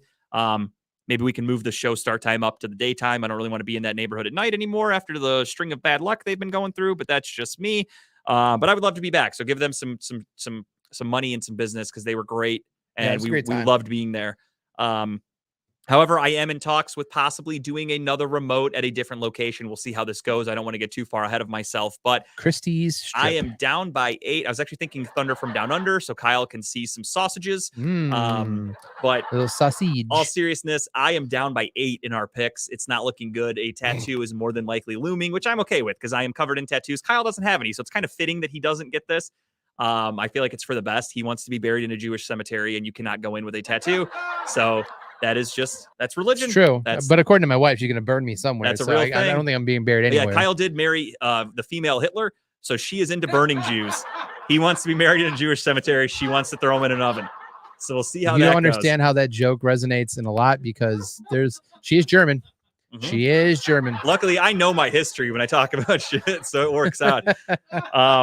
But we are in some talks. Dave's going to reach out and maybe we can get one at Tattoo Therapy Inc. If we can't get the remote there, it doesn't matter. Still go get a tattoo. Talk to Riley. I think I'm down to 3 very interesting picks for your tattoo. Okay. I mean, I think I hit 2 of the what are they called? The bold predictions. Sure. So I have lowered my tier from a 5 to a 3, Yeah. which, the lower you get, the better the tier. So I'm confident with that. I'm also, because the loser gets to pick the placement. It's not like Kyle can say you're getting a dick on your forehead. If Kyle wants to tattoo a dick on me, that's totally fine. It'll be, I'll insist that it's either life size of his or Lee's. So it's not very big. You're not going to see it. Oh no, I mean, nice and hidden on your sleeve. So from a distance, it's going to look like a mole, maybe at best, just a little black dot. Absolutely. But it's actually their balls and their dick and balls. But yeah, all seriousness, go to Riley and the team there at Tattoo Therapy Inc. They're some of the best artists in Northeast Ohio. They're located on the Greenbrier Shopping Center in Parma Heights. Give them a call, 440-747-7130. Tell them Talking About Balls sent you. None of these places know who Talking About Balls are. This is just like one of one sports cards. I just want everyone to say Talking About Balls sent me, because eventually that's going to become a thing. Yes. I feel like the more people do it, the better it is for us. So tell everybody that Talking About Balls sent you. And if they look at you puzzled, they probably will. Then they work with Redline Radio, and everyone can go, okay, that makes sense. So just mention Talking About Balls first, though. First and foremost. Drop the balls first, yes. And then mention Redline. Always unzip, drop the balls, and then turn around and show them your red line. And that's how you do an ad read, ladies and gentlemen. Those are the ad reads. That's your ads for the week. Thank you, everybody, for listening to those. That was a good one. I really was feeling great on that. Chipper was not live from the. I hope to God Chipper's here on Saturday too. Yeah, Chipper went to that remote at Pit Road Diecast, and I believe, he complained like a motherfucker because it was like a half hour away. But he was there. So he bitched, and he's like, I think I'm almost near Pittsburgh now. All this shit. And then I dozed off because Chipper can be boring at times. But I'll bring lots of coffee and energy drinks on Saturday, so he doesn't. We have to come nice, be nice on Saturday with everybody. We have to be just pleasant. Only 1 out of 3. Pleasantly nice. There's only 1 out of 3 that we got to be nice to these days. Chipper and Dave, it's on. And I'm just kidding. I don't really fuck around with them too much. I like making jokes every now and again, but it's not. I don't treat this rivalry that serious. We'll treat it like a political interview. And it's answer yes. Yes. No, very straightforward answers. Yes, the Browns are going to go out tomorrow and they're going to play their best version of football. And, if the team with the most points wins, and that's how football goes. Hope we all hug afterwards and have a great time. There will be jersey exchanges and kisses and butt grabs and all that fun shit that happens on a football field. I did not inhale. All right. Well, as I said, I almost skipped a couple things. Donovan Mitchell. Forgot about that. Historic. Well, so did half the NBA almost. Too. I know they really tried to sweep this under the rug. I mean, in their defense, strange night for that to happen. Yeah. Any other night, this is probably the talk of the town. Yeah. Somebody overshadowed it, selfishly, in Cincinnati. But Donovan Mitchell with a great night, historical performance. I'm happy to say that I was in the queue to. Were you? I mean, sort of, for most of it. I was there. I have a ticket stub and a picture from my seat that night. That's all I need as proof. Did you see them come out and talk about how the last 13 points never have counted? Yeah, they said that he entered the lane too early. Yeah, he entered the lane and they shouldn't have.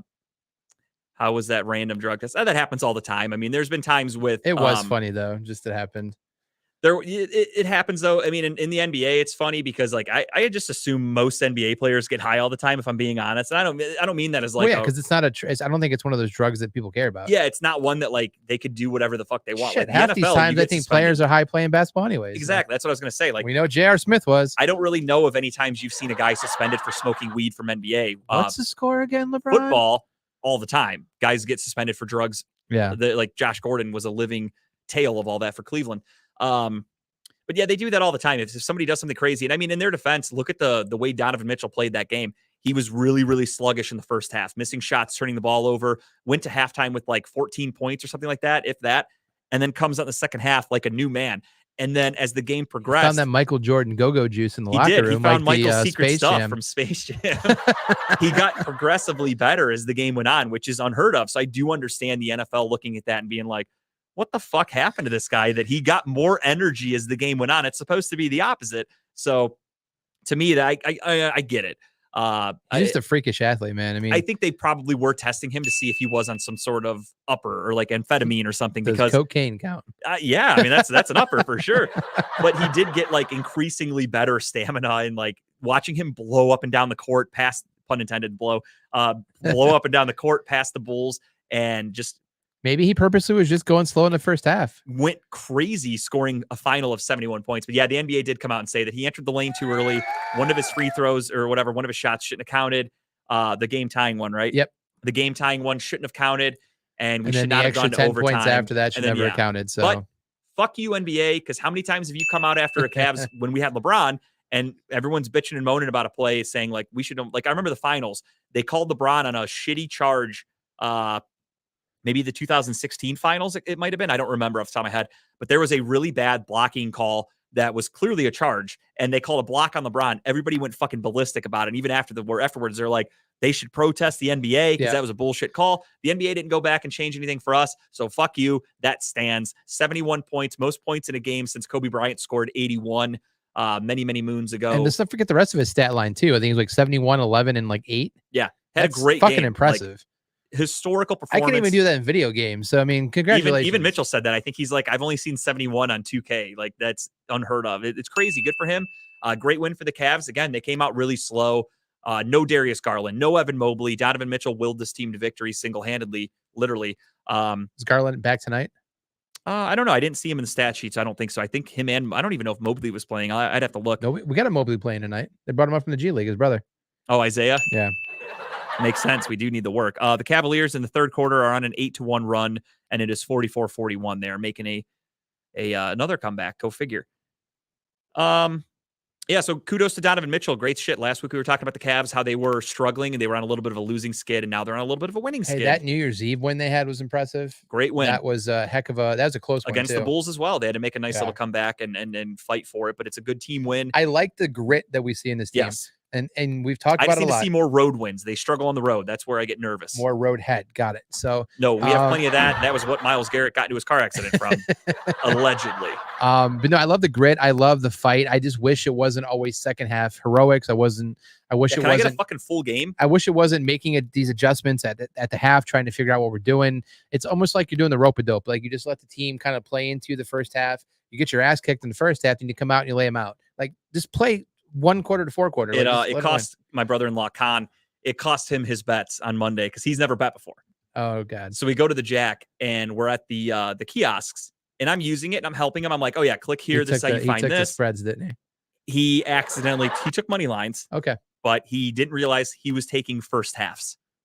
Oh shit! So he had the Cavs first half money line. If you looked at his ticket, he had one game that he lost outright. I think he took the Nuggets. He took the Nuggets to beat the Timberwolves Monday night. That was the only one that lost. All the other ones, if he did full game money lines, he would have won. But he fucked up and took first half. Cavs were down by like 17 at halftime. You live and learn, right? Yeah. You didn't put like a full paycheck on it, right? No. It was only a few bucks. Yeah, but I told him afterwards, I'm reading his ticket and I'm like, hey man, you know what first half means, right? He's like, no. I'm like, it means that's just halftime. They have to be winning at halftime. He's like, are you fucking kidding me? I was like, next time, man, don't just go click and buy and end and this and that. I'm like, let me look it over. I just want to let people, just research, man. Is research spread difference, money line difference, over under what it means? And that's the good thing too. Read into it. Use the free bets they're giving you and use it as a training method also. Like be smart. I'm not saying just piss your money away, but really do some investigating, figure out what things mean. Don't just go for the huge payback because the bigger the payback, the lower your odds really are. So I mean, I know we glorify these future and that's bets. What everyone wants to see is like, oh, I took this guy for $2 and it won me 30,000 because it was so fucking far fetched. But the odds of doing that are so slim.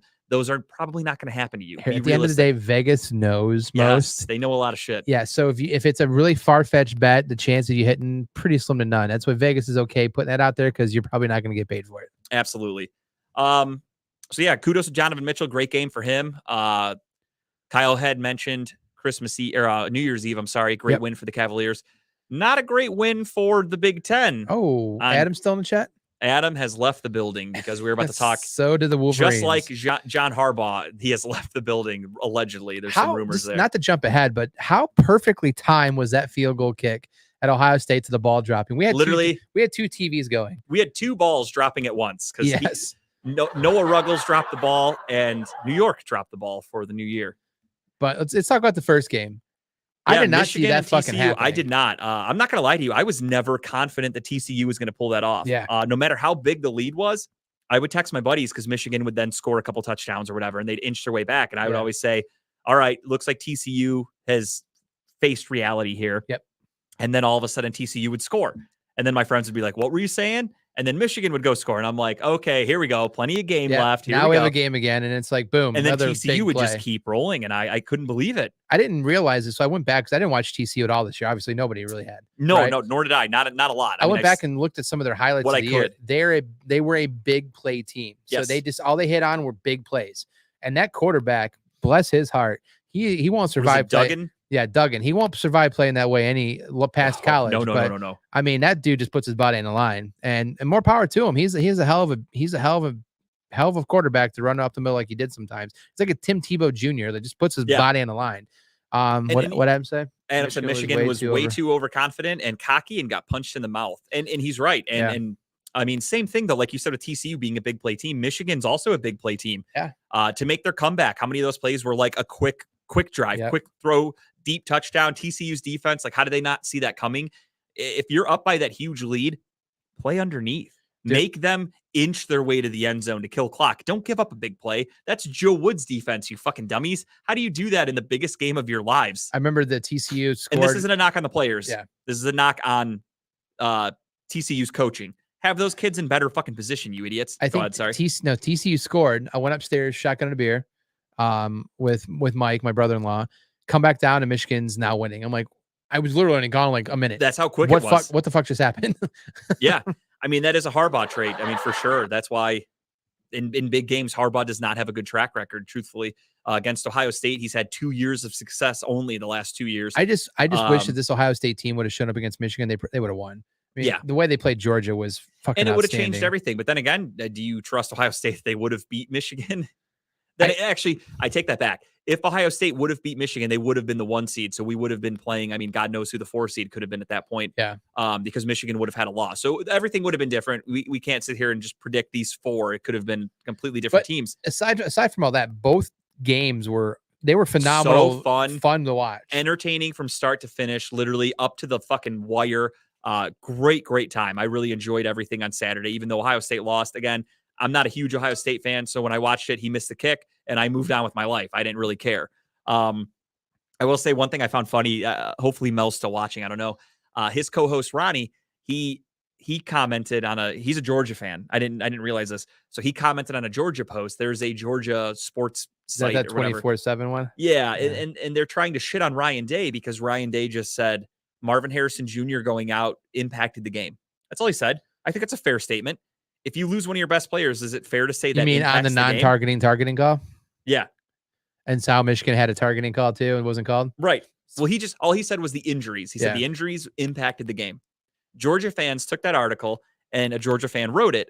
And the article says Ryan Day says injuries cost them the game. Didn't it say excuses already or something like that? Yeah, that's what they're saying. They're like, oh, good teams don't make excuses and this and that. And even then, again, I'm not a diehard Ohio State fan, but I had to stand up for Ryan Day because I read the article because I'm not an idiot. That's the other thing, too, that people do. And this doesn't just go to Browns fans. Most sports fans are really dumb. So most sports fans will just see an article and roll with it. They don't actually read said article. So I read the article and I saw that Ryan Day just said, Marvin Harrison Jr.'s injury impacted the game.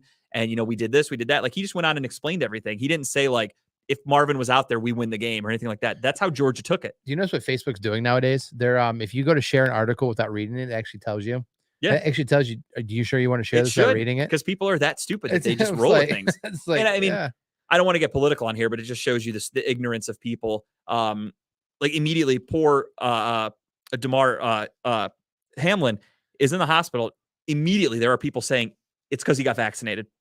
Oh, God. I'm not kidding. They are trying to blame this on the COVID vax. Oh, I know. Mind you, anyone with a brain getting COVID also has side effects that affect your heart, your breathing, things like that. So this very well could be COVID related, not COVID vaccine related. The actual illness, whatever the fuck it's called. It's a disease. So disease, sure.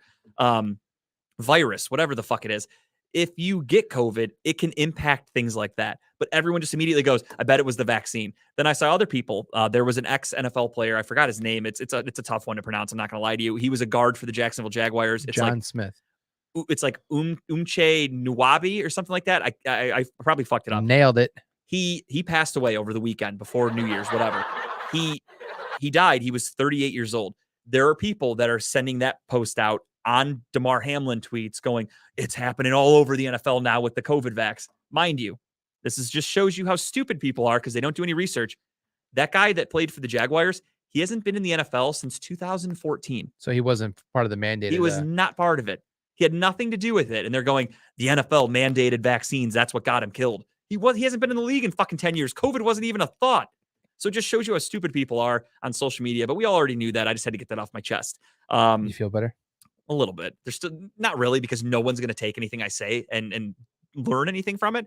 So it feels good to say it, but I'll feel better if people actually listen to my advice. But they won't, because they're dummies. We should designate half hours of the show just to world happenings and just hit on the hot topics. We could do that. I was actually talking with Kyle earlier, and we were saying we have some big plans for 2023. We talked a lot this week about some things we want to do, and one of them could be going weekly. I don't want to leave Tim in the dark. We like to talk about things. We pull back the curtain here on the show. So there's a chance, if some things go the way we're hoping that they're going to go, when Kyle and I do a little homework, if you will, that our show could be weekly for the year. I'm sure most of you don't care. Most of you are sick of us already, but I would love to come on here and then tell you guys are all idiots 52 weeks a year, preferably. That's my goal. Honestly, I might want to do twice a week just to tell you guys how dumb you are sometimes. But could be some big things happening for the old balls of talk up here. But yeah, there are some things we were talking about behind the scenes we'd like to get going, and then it could potentially turn into weekly shows, which would be really cool for everybody. First, we have our naked calendar coming out soon. It's going to be that's the first one we're doing. Is Kyle's going down to the beach. We're going to take some pictures while the weather's kind of nice, and we are taking some glamour shots. Some nice ass cheeks in the sand. And obviously, my boy Tim, he is Mr. October. He just has to be. Something about that name rolls off the tongue. Reggie Jackson, who? No, Timbuktu. That is my. I'm Mr. picturing Tim laying next to a bear skin rug like Burt Reynolds did back in the day. Butt naked, put up in the air. Yep. The butt a little blurred. You know how they do that? They focus on Tim. His butt's a little blurred. We want it to be classy but sexy. Yes. And we're going to do that with Tim on that bearskin rug. So if any of you out there have a bearskin rug we can borrow, you may not want it back based on what he does to some of the chairs here coming out of his ass. But luckily, he'll be laying on it forward. So if he flips over, burn the rug. If he's laying on his stomach, it's good to go. Just, vacuum it. You'll be fine. It'll be all good. See, what you're not telling him is I am the bear rug. We're going to surprise him, Tim. laying We can't tell him that in advance. They're not going to let us come to their houses. We got to sneak our way in a little bit. But Ohio State did miss the field goal at the end of the game winner. I think CJ Stroud did a really good job. For me, my thing was I watched this game for CJ Stroud because his draft stock was kind of dropping. And I personally don't look at one game as a make or break. But for a guy like CJ Stroud, who I think is extremely talented, who I think is going to be a very good quarterback, pretty well, I think him doing this to Georgia's defense proves he can play at the next level. Yep. There shouldn't be many concerns from NFL teams. I also think Bryce Young looked really good. Don't get me wrong. Bryce Young looked really good in his bowl game. Bryce Young's small. Bryce Young is a very small guy. A lot of people don't think about that. Written all over him too. Not even that. He's just, yes, that too. But he is tiny and he's not athletic. Like Kyler Murray. He's like the same size as Kyler Murray, except he's not as mobile and elusive. So that's going to make things difficult. Yeah. You've seen what happened to shorter quarterbacks. Russell Wilson had a good run this year. Looked like shit. Baker Mayfield struggled. Small quarterbacks tend to struggle in the NFL. Bryce Young could be the number one overall pick, or maybe teams let him slide because they are a little concerned about the size. We'll see what happens. Adam, I'm not that kind of guy that talks shit. As I said a couple weeks ago or last week, whatever, I had a really good joke for Franco Harris I was going to make the week that he died, but I waited because if the Steelers lost, I was going to put that joke out. They won, so I had to fucking bite my tongue. You don't put a joke out too early. You don't talk shit too early. I've learned that. So Ohio State fans that went into Adam's inbox, you guys are idiots because he got the last laugh. Let's be honest. But yeah, so we're looking for a Georgia TCU college championship. Never thought I'd say those words. And I'm rooting for TCU. I want to see him pull off two times in a row. I want the upside. Yeah, no question about it. Fuck Georgia. I don't want to see back to back. Here's this is where you put your money on. You put your money on TCU, the money line, whole paycheck. No, they're going to be the underdog. Go if you think TCU is going to win. You go TCU plus the points. Oh yeah, plus the points. That's only going to help you. Yeah, Stroud went from being potentially a top 5 pick to some mocks are now putting him like late first. But I think his game against Georgia, I think he's going to really test well. I doubt he does the combine because he's a good enough quarterback, but he'll have a pro day at Ohio State. He's going to put up good numbers. He's very athletic, as he showed against Georgia. He didn't really run a lot this year. He ran a lot against Georgia and showed that he can get things done with his legs. That only boosts his CJ draft Stroud, stock. welcome to the Jets. No, Jets are going to be drafted in like the mid-teens. He'll be gone by then. I could see, truthfully, if they're smart, Seattle should take him with the Denver Broncos pick, which could be like 3 or 4. But we'll see. It's way too early. We'll do draft talk as the season goes on. Yeah, I'm rooting for TCU because they are fun. It's fun to root for the underdog. But at the end of the day, I don't give a shit. Like, that's one of those games where if TCU's down by like 30 at halftime, I'll just turn it off and move on with my day and watch whatever the fuck else is on TV. I could care less. But let's get into picks because we are up against it. And it is my favorite part of the year so far. Our final picks of the year, week 18. The score officially at the bottom there, as you guys see, we have Kyle in the lead, 171, 78-2. JG, 163, 86-2. And Tim pick 2, 75, 30. I think I wrote 33 there because, again, my handwriting is atrocious, or it's on there. 75, 33. And pretty good win percentage here, Tim. Yeah, Thank Tim you, did sir. very good. Thank you. Tim did have a little bit of a rough week last week. I will be honest with him. Uh-oh. Actually, no, he went 11-4. That's not terrible. Yeah, I thought last week was What I go, 12? Yeah, you went 12-3, 11-4. Yeah. Oh, that's right. It was the week before where Tim went 8-8. That was a rough week. I went through to make sure I had all the numbers right, so I recounted all the old weeks. But let's get right into it. Saturday will be the start of the games this week. There are no Thursday night games anymore this year. You better take some chances this week. Gonna have to. So again, as we did before, Kyle will be going first because I do have to make up 8 games to tie and then a 9th game to win. And there are only 16 games. I've got some picks this week. Are gonna give you a chance. So let's roll the dice. We're gonna go in this order. It'll go Kyle and then either me or Tim. That doesn't matter for me. It's just I need to beat Kyle. That's my main concern right now. So without further ado, you doing a comedy set for me though. Yeah, I already had that one's lost. There's no way you literally cannot unless everyone. No, even then, if everyone goes Damar Hamlin, then even then you're still gonna win. So, yeah, no, you got it. See, I'm warming up for my comedy routine. I'm a dark comic, Tim. I like these dark comedy. I like dark jokes. Never too soon. Anyway, no, I feel like I've used too many of them. Now they're going to be like, he's still making jokes about that guy. We're going to get banned on Facebook. It went from too soon to too much. That's what I'm doing. Zuckerberg's like, Kansas City at Las Vegas, starting it off.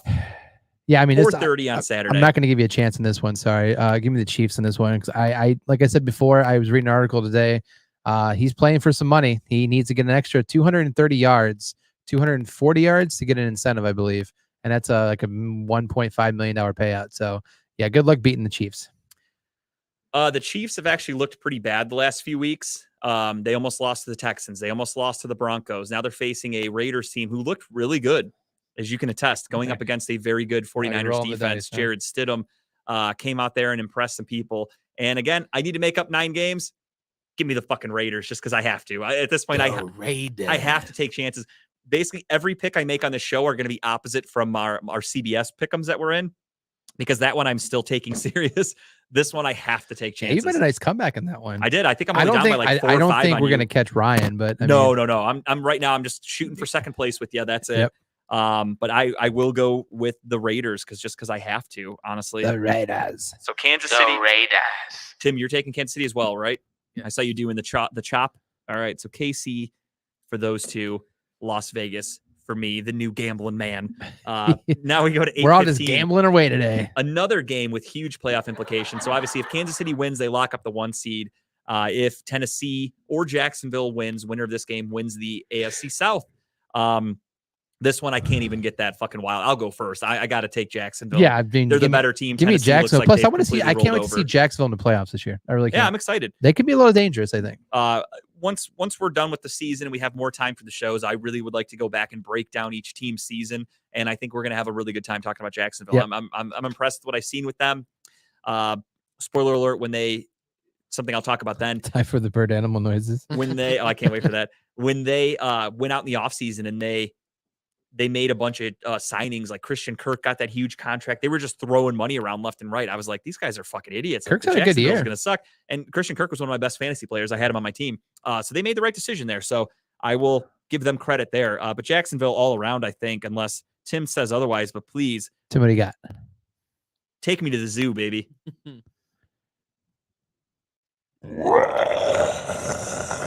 I feel like I'm watching an MGM movie where the lion starts off. That's what it sounded like. I like that a lot.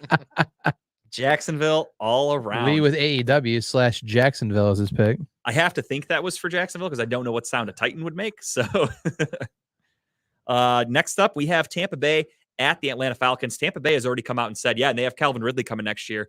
Speaking of gambling, man, he got traded to them in the season this year, so that's gonna be huge. Side note, tangent. You see, Pete Rose made his first pick legally down in Cincinnati. That the Reds are gonna win the World Series. The first legal bet in Ohio was Pete Rose betting on the Cincinnati Reds. I love How that. fucking awesome is that? Honestly, I think that is really cool. And shame on Major League Baseball if they don't put him in the Hall of Fame now that it's legal in Ohio. So did the Bucks come out and say that Brady's sitting, or is he starting? Everything I've read says the Bucks plan on playing their starters. Cool. I'm going Falcons on this one. Okay, give me Tampa Bay. That one's going to be hopefully making my comeback here. So I'm going to put a check mark to opposite picks just so I can keep up with how many I have. I'll put a little circle next to them. So this is going to be Tampa Bay for me, the Tampa Bay, and then Kyle is going Falcons, and Tim. What's that? Arrgh, I like that. All right, we're going with the Bucks. Sound like you burped / farted over there. That's why I wasn't sure. I was like, is that a falcon like getting hit by a bus? I don't know what that sound was, but I think it was a Falcon getting hit by T. Higgins. Pirate. All right, I like it. New England at Buffalo. This is an interesting one here because you have Buffalo who mentally could not be right, and I'm not gonna lie to you. I bet Bill Belichick is gonna tell his teammates like, go out there and talk shit. Fuck them up mentally. You know Bill Belichick's a dirty motherfucker. You know it. He is definitely using this as fuel for his team to get this win. His win and they're in. Where's it at? Is it in Buffalo? It's in Buffalo. Oh, shit. I was gonna say, if it was in New England, they're going to be playing Arms of an Angel over the fucking like. There's gonna be a New England fans outside the stadium in jerseys praying that they win the game with news cameras all over.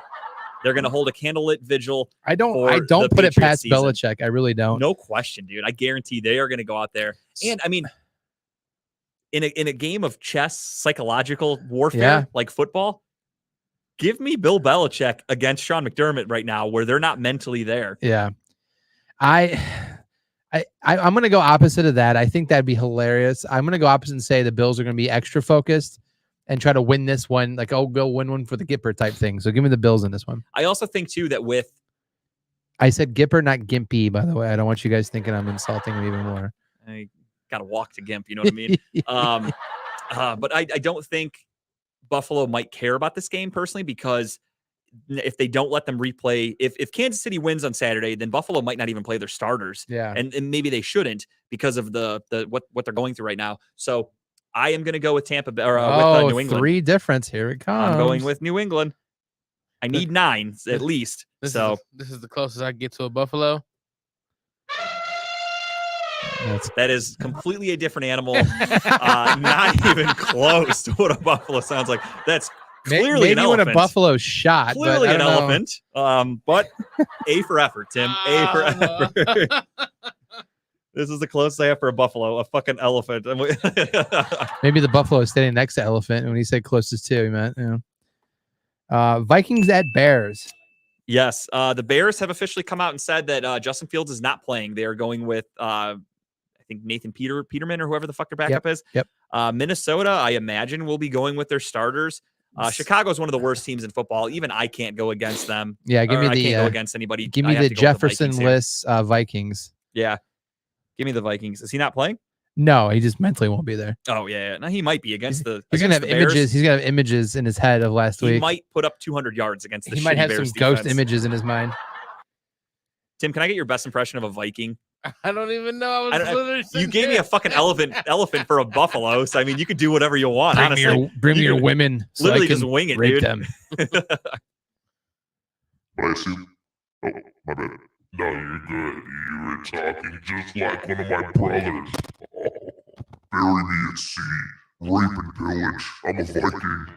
Unless we're in Green Bay and it's kind of cold and then we suck ass. But yeah, give me the Vikings. You need the Viking horn or like the whatever the skull chant is. The skull thing. I don't even know what the horn sound, but I like the deep voice better. That works for me. Next up, we have Baltimore at Cincinnati, 1 o'clock. Another game of importance. It fucks with seeding. Both teams have already clinched playoff spots, but it does affect seeding.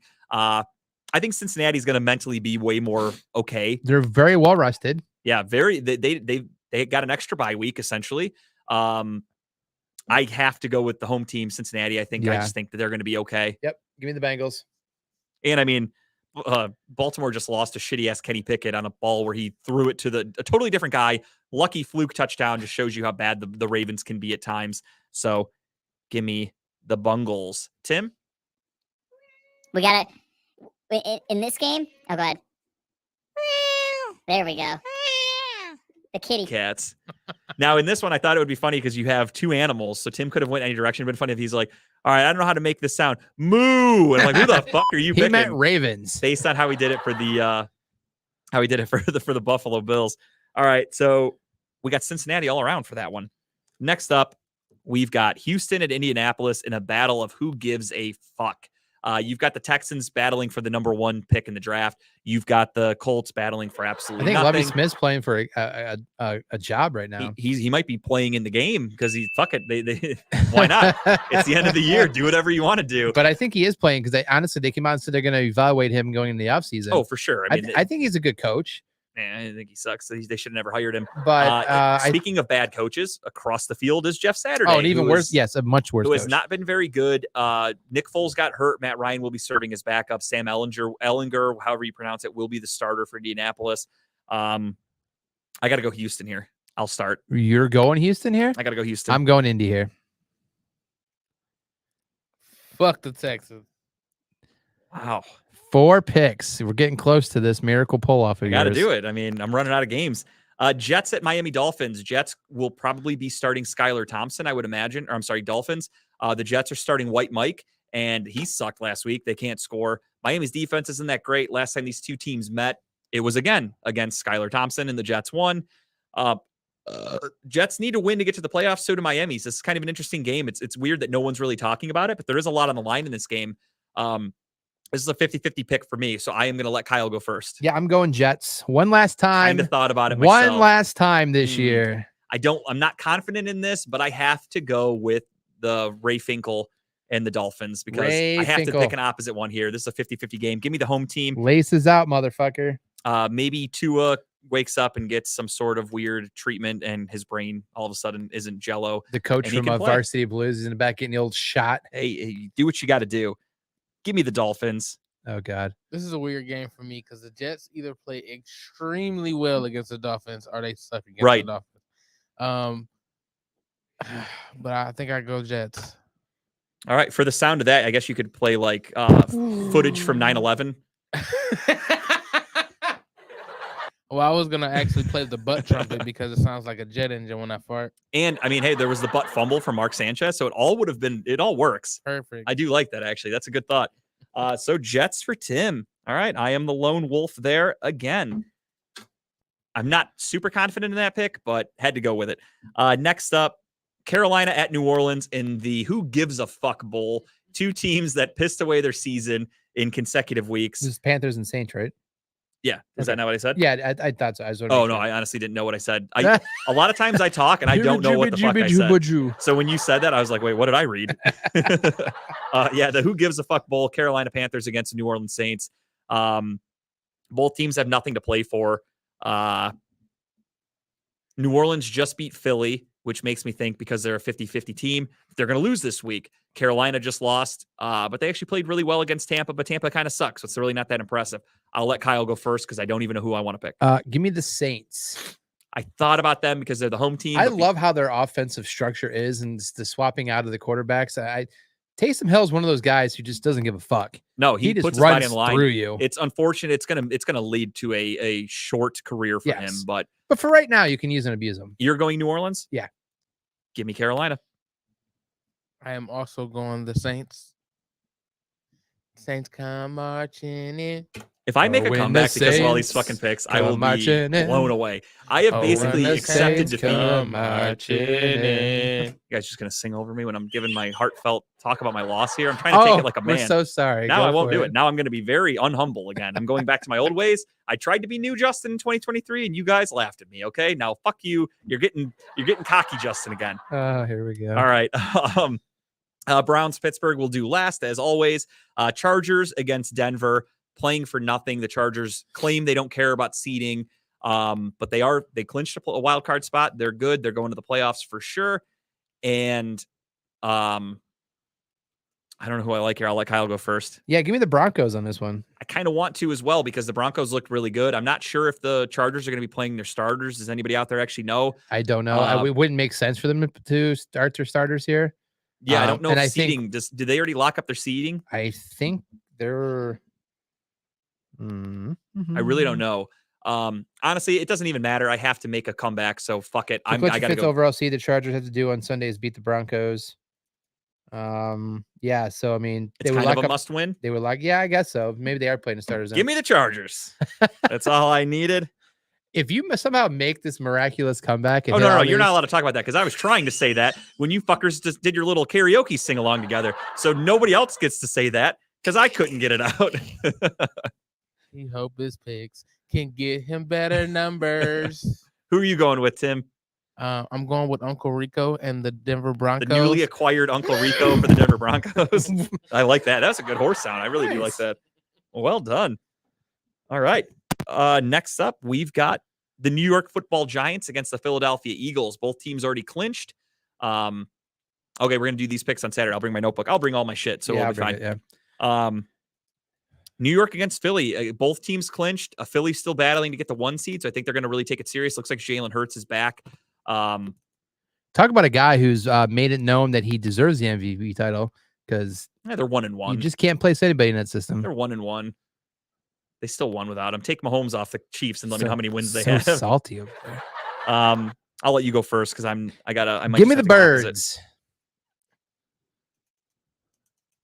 Yeah, give me the Eagles because they're battling for the 1 seed. I have to do it. I can't even go opposite on this one.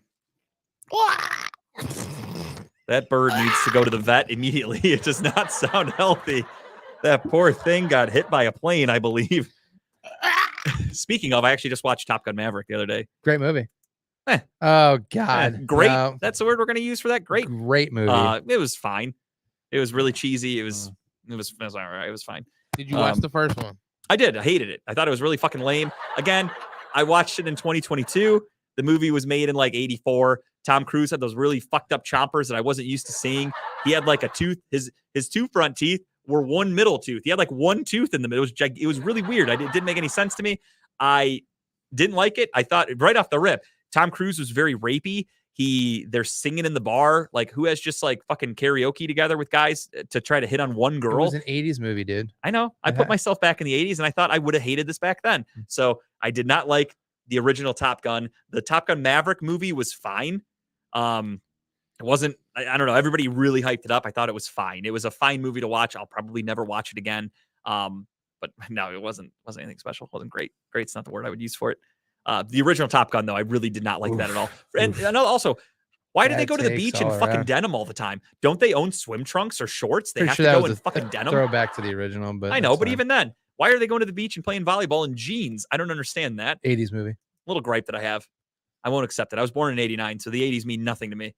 All right, Philly all around there. Yeah, that got that off your chest. I'm glad. Sorry, I don't know. We were talking about planes and birds, and I went on a rant. I can't help myself. Can't wait to announce my tabbies next week. Man. Arizona against San Francisco. Nobody is playing for Arizona. San Francisco is still battling for a 1 seed. I can't even pretend like I'm going to take the Cardinals in this one. Give me the Niners. Give me the Purdy Niners. I like that. The Purdy Niners. Ooh. Purdy Niners. Is that who you're going with, Tim? Another Purdy game, man. All right. That's a pretty good pick. San Francisco all around. So I have 1, 2, 3, 4, 5, 6, 7 different picks. And I have 4 games left I need to do 3 only 2 because I need 9. So let's go. Los Angeles at Seattle. Seattle battling for a playoff spot. Los Angeles will be having Baker Mayfield. You guys know where I stand on this. My buddy Craig is rooting for a Seahawks loss. He doesn't even want to go to the playoffs. He wants a draft pick, but I think Baker Mayfield's gonna gonna ruin his Sunday and let him make the playoffs and give me the Seahawks. Yeah, give me the Seahawks in this one as well. Geno Smith is just having himself a year. Tim? Another poor bird with what sounds like bronchitis. I'm not a vet. I can't. What's up, Robert? I can't diagnose. What's up, Robert? Birds of a feather die together. There we go. That's clearly. better. I like that. I don't even know what a fucking Seahawks sounds like, honestly, but I trust that it's close to that. That sounds good enough for me. Next up, we have Dallas against Washington. This is a tough one because Dallas needs to win. They want to keep their seeding alive, and Washington stinks. They announced today that they are going to be starting Sam Howell out of North Carolina, the rookie getting his first career NFL start. Got to go Dallas. What? You're going Washington? Yeah. No, Dallas. I said. I'm No. going Washington. Yeah. Oh, Kyle. Oh, I Yeah. thought you were looking You at me. didn't hear that laugh? I heard the laugh. I thought you read something. I'm I giving wasn't paying you attention. your eighth one here. Okay. Kyle wants to make it interesting. You're going to Washington. Yep. All right. Kyle's going with the Timothy Washington Commanders. And Tim? America's team, man. All right. Tim Only says, because I don't. is that Washington? Because they're in D.C., the nation's capital. No, I'm just kidding. I know the Cowboys. Think about it. I like that. But no. Yeah, Dallas. I just think they're gonna beat the fuck out of them. This poor rookie's not gonna stand a chance. They lose this game, Jerry Jones is gonna go down like Hamlet. I'm just saying. Yeah, no, absolutely not. They would fire Mike McCarthy immediately after the game if he loses to fucking Sam Howell. Let's be honest. Then we have Sunday Night Football, the game of the week potentially. You've got Detroit against Green Bay. Win and you're in for the playoffs. Ooh, this is a tough one. This is a really fun one. I know who I'm picking. I hope Kyle picks with who he's picked all year because it will be an opposite pick, but I can't go against my boy A-Rod, so I will be going with Aaron Rodgers. I'm going to let you down on this one because I feel this is a very big game for them. They have to win. So, yeah, give me the Packers. All right. This is tough. But I just can't He's wait going Lions. to see that discount double check. I Oh, can't you pick. son of a bitch. I can't erase this, Tim. This is a damn pen. I don't have white Oh, on it. hit him with the swerve. Hit him with the swerve. I just get I go into a trance when Tim starts singing Lion King songs. I love it. I just started writing. Hit him with the swerve. Well, I guess now I have this big, ugly fucking black mark I got to cross out on my page. Tim, you ruined it. It looked beautiful going in. No, actually, I fucked up when I was writing the Falcons for Kyle. I usually just write the city initials, and I started writing Falcon, and I'm like, what the fuck? So I had to switch it and write it like ATL. And that gets us to the one final game, the make or break potentially for us, or we end in a tie, which if we do a tie, I guess we'll just agree to this now.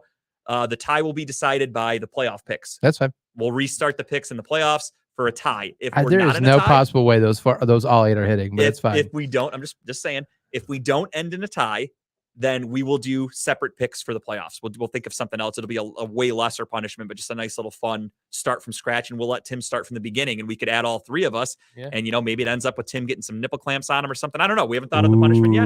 Could be good. Has No, to you know keep what? him- I would fully commit. He to got the way nipple too excited pierce. for that, so we got to do something else. He'll He keep him wants on it. during the entire episode of ours once. I'll fully commit and get the nipple pierce. We'll be like, all right, Tim, the first week is, Dallas against, I don't even know, Seattle. And Tim will be like, oh, the Browns. He wants to lose. He wants his nipples played with. I know what he's into. I know what It's his like kink Elf is. in the movie Elf, where he's like, Santa's coming, nipple clips are coming. That's going to be Tim. Tim's, Woo! I'm coming, as he's rubbing his new pierced nipples. So let's go with, Lee picked the Steelers. You don't Shocking. say. I feel like there's going to be 2 other hillbillies picking them on Saturday, but we'll find that out on Saturday. At Ding, noon. ding, ding, ding, ding, ding. They're going to play the song from, what's that movie? Doing banjos. Yeah, I don't know the movie it's from though. I can't think of it off the top of my head. Brother, seen we're it. out thou or whatever. Or? No, it's the old movie where the guys get raped in the woods.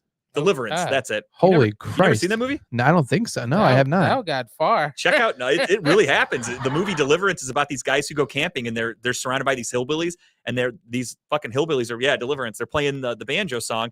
The guys go out camping in the woods, and those fucking hillbillies follow them and just start raping them. It's fucking crazy. Check it out. Weird movie. Speaking of fucked up movies from like the 80s or whatever, this is one worth watching. This will stick with you.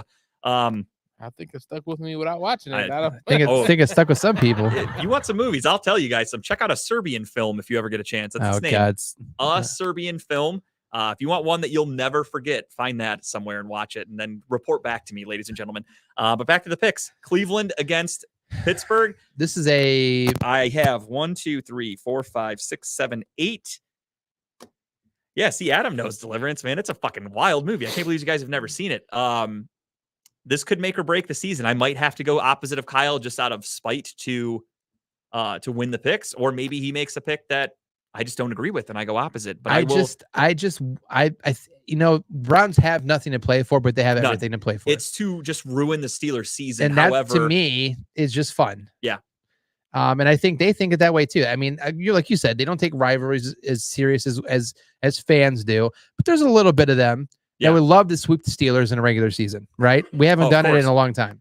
I want to sweep. I also it is funny to me because like Lee said, even Lee said doesn't want him in the playoffs. When you listen to Steel City Renegades, regularly, they're not even that sold on Kenny Pickett. They're happy when the Steelers win, which of course most fans should be. I wasn't the biggest Baker fan, but I was happy when the Browns won with him.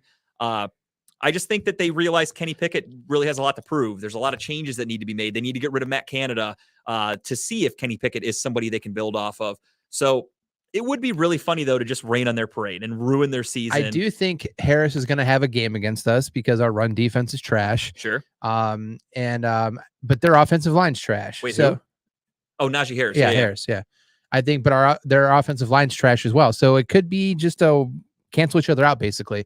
But no, I mean, I'm taking the Browns. I'm sticking with it. I'm sticking the home team here. I think Watson comes out, has yet another game. I don't think the weather is going to be anything crazy this weekend. It's going to be a little colder, but nothing that it's actually supposed to be pretty decent. Like it's like regular 40s or something normal like that. Football weather, nothing crazy. But I think it's going to be a fun game. I think we have enough to overcome their defense. And the only thing that scares me is Fitzpatrick, but that's it. So yeah. I mean, honestly, don't fucking pick them. No, I can't do it. I don't think I got. You got a better chance of Franco Harris suiting up on Sunday than you do of me picking the fucking Steelers. Wow. Give me the Browns. There's no way I'm picking the Steelers. Wow. If my random picks that I made happen to work, we are ending in a tie, and I am okay with that. I can't go against the fucking Browns. Not Franco Harris, Justin. Yeah, no. He, like I said, he's got a better chance of being out there on first Sunday. Time here, Adam. Yeah. Well, welcome to the show. Yeah, fuck Franco Harris. I hope the Browns go out there and all make fun of him during the game. I hope we win on a catch that's almost touching the ground, but it actually is a catch, unlike Franco Harris. I hope there's a little 32 whatever painted on the field, and one of the Browns players after the games drops his pants, takes a huge shit on it because the season's over. Who gives a fuck? Do whatever you want. Take a piss on it, shit on it. I don't care. Fuck Franco Harris. Fuck the Steelers. Fuck that stadium. Fuck all those hillbillies. Go Browns. 2-0 against that team this year. Let's bring this shit home. Let's put them in their place. Let's pick off Kenny Pickett, who's thrown 6 touchdowns all year. That's fucking embarrassing in a 17-game season. Super fucking embarrassing. Yeah, you got me rolling now, Adam. Well, we didn't hear Tim's pick yet because he did go on the Steelers show, so he might pick Pittsburgh. I'm sorry. Tim knows where his loyalty lies. But bold predict. Oh god. Going back with my last pick, 21 in the first half. 21 for the Browns, or just Watson 3 touchdowns. Watson 3 touchdowns. Okay. And a Browns win, I'm assuming. Yes, Browns win 32-17. I'll take it. Hey, a win's a win. I didn't do a bold prediction this week. I didn't even think about it. At this point, my main focus is just on trying to make the fucking comeback before I worry about my bold prediction. So I got nothing. I also don't even know who's going to be playing. I don't want to make a bold prediction and be like, okay, I think Justin Herbert does this. And they're like, yeah, they're not going to play Justin Herbert this week. So fuck a bold prediction. It is what it is. If I lose, I will lose like a man and reap the consequences. It is what it is. But yeah, there's no way I'm going against the fucking Browns against the Steelers, especially when we're going to be on the show on Saturday. Chipper and Dave are taking a Greyhound to Pittsburgh, and they're going to sleep in the woods or whatever the fuck weird Steeler fans do, like Brokeback Mountain. I wanted nothing to do with it. I appreciate the invite. Thanks, boys, but a lot of one-way streets in Pittsburgh. I only play for one street, and that those guys apparently go down multiple streets, have fun camping together. I set that up and teed it up. Yeah. With that being said, yeah, give me the Browns. Yeah, those two are going to play Deliverance. That's why they had to rent a car together, because they couldn't fit their banjos in their personal vehicles. So those two can have a good time. I am going to go with the Cleveland Browns, and then we got a clean sweep here with everybody. Chipper sucks. I love that comment from Robert. Just straight up, Chipper sucks. Like, that's it. And just like how their weekend's going to start. Yeah. So Robert, welcome. You were a little late getting with us. We are actually, yeah, I'll come up with a bold prediction on Saturday's show, because I didn't think of one tonight. I'll have time. But Robert, if you have a chance, Saturday from noon to 2, we will be live on Steel City Renegades. And who knows? Maybe after the show, maybe we run to Front Street Social and have a couple beers. So if any of you guys are local, you guys ever want to drink with Talking About Balls, you ever wanted to come out and have a couple brewskis with the boys, here's your chance. Let's do that. You want to do that? Let's do it officially on the show, on the fly. Saturday, about 2:15, give or take. If you want to get there at 2 and get us a table, that would be greatly appreciated. It might not be that busy. I don't know. We'll go to Front Street Social after we do the show with Lee, Chipper, and Dave on Saturday, and you can meet with Talking About Balls. Tim, if you're free, you're more than welcome to join. Obviously, don't feel inclined. I don't blame you if you don't want to hang around those guys. Fully understand. But yeah, check it out. Friend's birthday party. Okay, I don't blame you. Probably going to be a better time. Oh, you got to work. All right. Yeah, but honestly, anybody out there, if you guys are free on Saturday, go to Front Street Social. I'll go up there and have a couple Narragassetts, the official beer from Jaws. The Jaws beer. I love it. Check it out. Come hang out with us. I'd be happy to meet some of you guys that I've never met in person. They don't open until 3. Well, you know what? Fuck it. There's Grindstone Tap House underneath us or whatever, or Cornerstone Brewery. I mean, Mike's Bar and Grills right down Mike's the street. over there, and there's also what's his face and then across there's the street. Boss Chicken and Waffles or whatever the fuck. So there's places that have alcohol within a mile to be of here. had all over Front Street. We will find something. So if you are somebody that wants to come out and meet us, we'll figure it all out. Meet us outside of Cornerstone Brewery at about 2:00. We'll come down and we'll walk to whatever bar happens to be open and willing to sell us beer. So we'll see you then. But without further ado, we will do just the tip. As always, Tim will go, and I have a feeling Tim's might have something to do with Sunday night. Take it away, my friend. It definitely does have something to do with Sunday night, and that is going to be Hilarities, the 6th annual 50-ish First Jokes. I will be one of the performers. I did see Tyrone Gaines will be a part of it. I'm pretty sure it's Nancy Abraham will be a part of it. Sorry, that's my mic. No, you're good. Reminiscing on Dynatech. But takes me back. It's gonna be fun. Show starts at 7. I still don't know if there's a ticket price or if it's free. I just know I'm gonna walk in because I'm performing. I will be there pretty early, but the show starts at 6. I'm sorry, show starts at 7. It's gonna be fun. I can't wait to see some of the other comedians. I can't wait to just network with them. I do have a goal for this year, and that is to get 10,000 followers on Instagram. So where you at now? I'm at 2,000, like 2,500, something like that. Well, I'm happy to be one of them. Hey.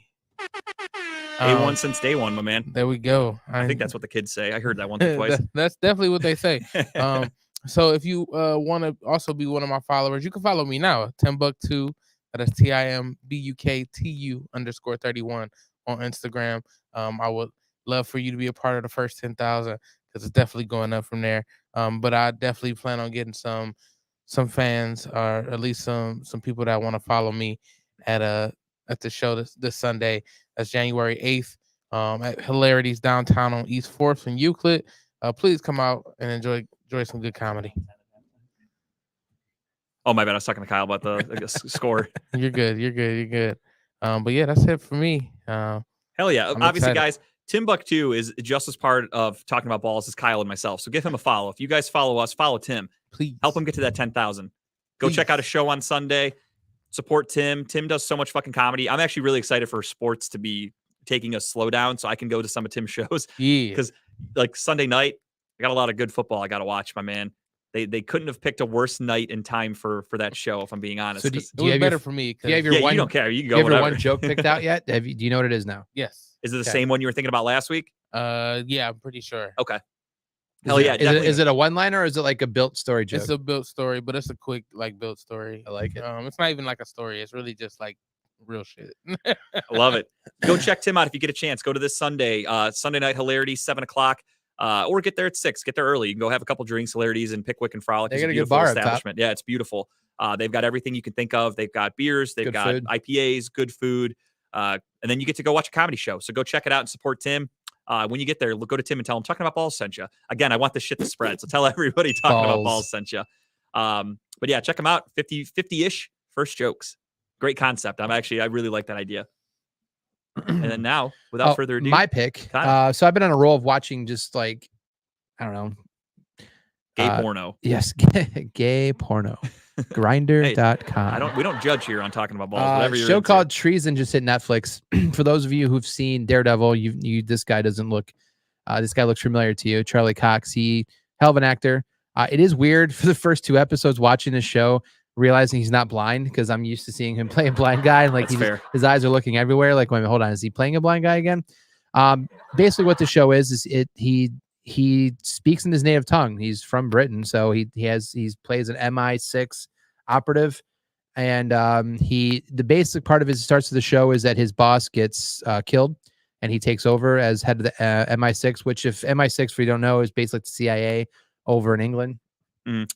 And so the whole show, it's like he's supposed to be the good guy, but then things happen as the episodes go on where people start questioning his loyalty, things he's been doing. It's a hell of a show. It's only 8 episodes long.